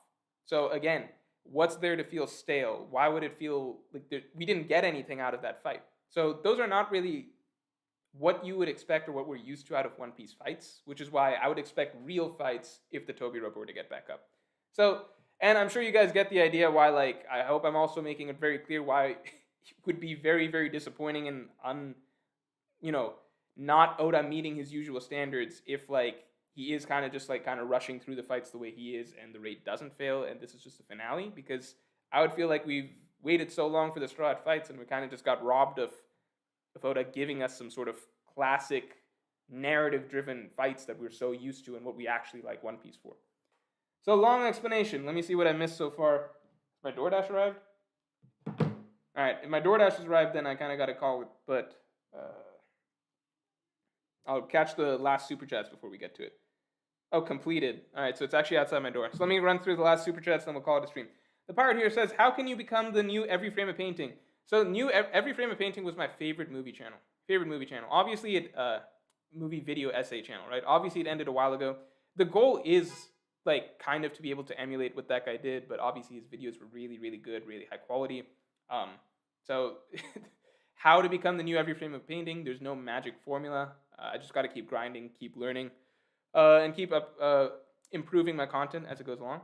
You have a general taste when it comes to movies. One of the big things, though, by the way, is that I'm still figuring out a little bit, and that's why I put out 3 somewhat different videos, like with varying degrees of focus on individual movies versus broad patterns and stuff like that. I'm trying to figure out how much people want me to talk about individual movies versus larger trends in filmmaking versus use a single movie as a case study to examine a broader trend in filmmaking. So I'm finding my footing with that and kind of getting a bit, like early month or 2 of the channel is definitely going to be getting a gauge on what is and isn't well received and what my strongest appeal to viewers is, basically. Although I still am always going to do things my way and put out the videos that I want to put out at the end of the day, but I can kind of keep track of basically like, okay, this is how I should frame things, or this is what people are most interested in hearing. Do I have a general taste when it comes to movies? You seem to love the classics. General taste when it comes to, it's changed over time. It's just changed over time. I mean, I think I've definitely rounded a corner where I think I'm more interested in. Actually, it's an interesting video topic coming up, which is basically I might discuss it in honestly the next video that comes up, which is like there's different. So I don't want to, in terms of genre, I'm pretty flexible with genres, right? I'm pretty flexible with genres. I think I lean towards things a little more detached from reality. So if there's some surrealism involved, or sci-fi, or it's a postmodern film, like say Synecdoche, New York, or something like that, like I do enjoy films that get like a little bit out of the space of reality. But in general, I think I'm more interested in, I guess you could say, so like there's an argument in film which is like form versus content, and I suppose that applies to many art forms. But like it's something that was brought up like a long time ago in terms of comparing like what is the strength of different directors or different movies. Is it form? So you could say that like the artistry of filmmaking, how it's actually constructed, or content, which is what is the story being told, what is the narrative, what are the scenes, how does it emotionally grip you, the performances, a lot of that sort of thing. And I think I started shifting more from a preference for films with content, and it's not one or the other. Every film is both, obviously, But I think I started shifting preference towards form rather than content in terms of like what really impresses me in a movie. Edward Roman says, I'll respect your privacy more. Thanks, Edward.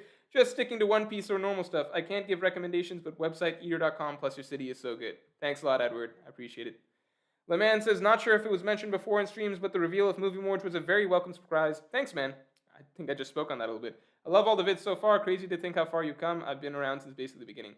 I really, really appreciate that. I love hearing people who were around from when I was very small, because it just feels so far back, but at the same time I can remember, like, it feels like that was just a different world and different era when I was making videos for like like 10 people. We'd get 50 people, 60 people. I remember when I started breaking like triple digits basically for views. That was nice. Like when I hit like 170 subscribers, like that all happened in one day because of like a small burst. And that had taken several months, and I was like really, really happy about that. It's just different because like your concept of what's big or what's a huge success changes so much. So like for a while, like just having like 10, 15 comments per video was like really, really cool. So I don't know how far back you're from, but like I think anything prior to end of 2018, because that's when my Shanks Elbaf video really blew up. And that blew up my channel from like 4K, 5K to like 15K. I think anything prior to that was like the early days in my mind when I was really unknown, valued like just getting any sort of attention to a video, couldn't put out consistent content, wasn't sure if like the channel would ever get big. I kind of thought it would at some point, but I just didn't know when or how. Eventually it happens. Multi2 Terminator says, with the potential connection between Elbaf and Skypiea, do you think Uruj will be involved in the Elbaf arc? That's a really cool idea. I mean, Uruj, last we saw him, he was high up in the clouds. I like to think he'll get involved in the,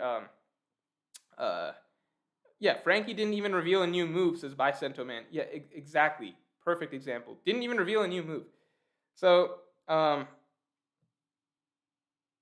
am I saying? Oh, are you saying he didn't even reveal a new move for, for what?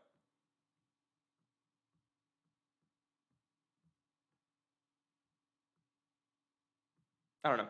Anyway, what was the question I was asking? Sorry, I just got a... Oh yeah, Uruj. I would prefer to think that Uruj would somehow make his way to Wano, but, you know, maybe not. Maybe not.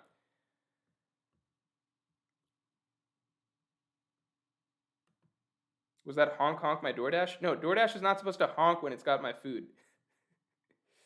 Captain Face says, Frankie versus Sasaki was a gag, sadly. I was hoping for Sasaki to be the father of Chimney with Frankie pissed at him. So I think that pissed at him for abandoning her since Frankie was abandoned by his family, teaching Sasaki about parenthood and not leaving. I think that would be a great arc, and I think that it's possible that that still exists if the Tobiropo are not quite defeated yet. I think it would still has plenty of potential to exist. Martin Castro, and this is going to be the last question I answer. What determines clean Morge versus bearded Morge? Also loving the movie channel. Are you going to try longer form videos on that channel as well? I'll answer the movie channel question first. I think I feasibly can't do longer form videos like 30 minutes because the goal is weekly uploads. So unless I did something like take a long break from the channel for whatever reason, come back with a really big video, I don't think I would do that. And I think that there is value to being able to like concisely, unless I did a 2-part or 3-parter or something like that. And I'm going to try and like concisely get videos down to a certain format. So within the 10-15 minute range is the goal for all videos. Unless for some reason like I found myself with a tremendous amount of free time and decided to devote it to that. Okay? I'm glad you're enjoying the movie channel. What determines clean Morge versus bearded Morge? So heavy bearded Morge, like I was probably a little bit ago, is a no. That usually means that basically I've like not gotten time to shave for like a little bit, and like I've just been slacking for a bit or something like that, or nothing social has come up recently or something like that, okay? So that's what happens when heavy bearded Morge comes out. It just means I got lazy and slacked for a bit, okay? Clean Morge versus like semi-beard Morge, that's, the goal is to always cycle between that, alright? So, you know, semi-beard, I'd say like basically me 1 week from now. You can consider that semi-beard Morge, okay? So, yeah. I think the goal is to always stop it before the beard becomes something like a very thick beard. But half bearded or partly bearded or like light beard, basically. I think that's perfectly fine. And clean morge. You just feel better when you're clean shaven. You just feel better. You feel more, you know, you just feel lighter. You just feel like a bit more of a bounce in your step, I suppose. So I'm gonna end stream on that. Thank you all for tuning in. And is there any super chats I missed? I don't think so. Nope.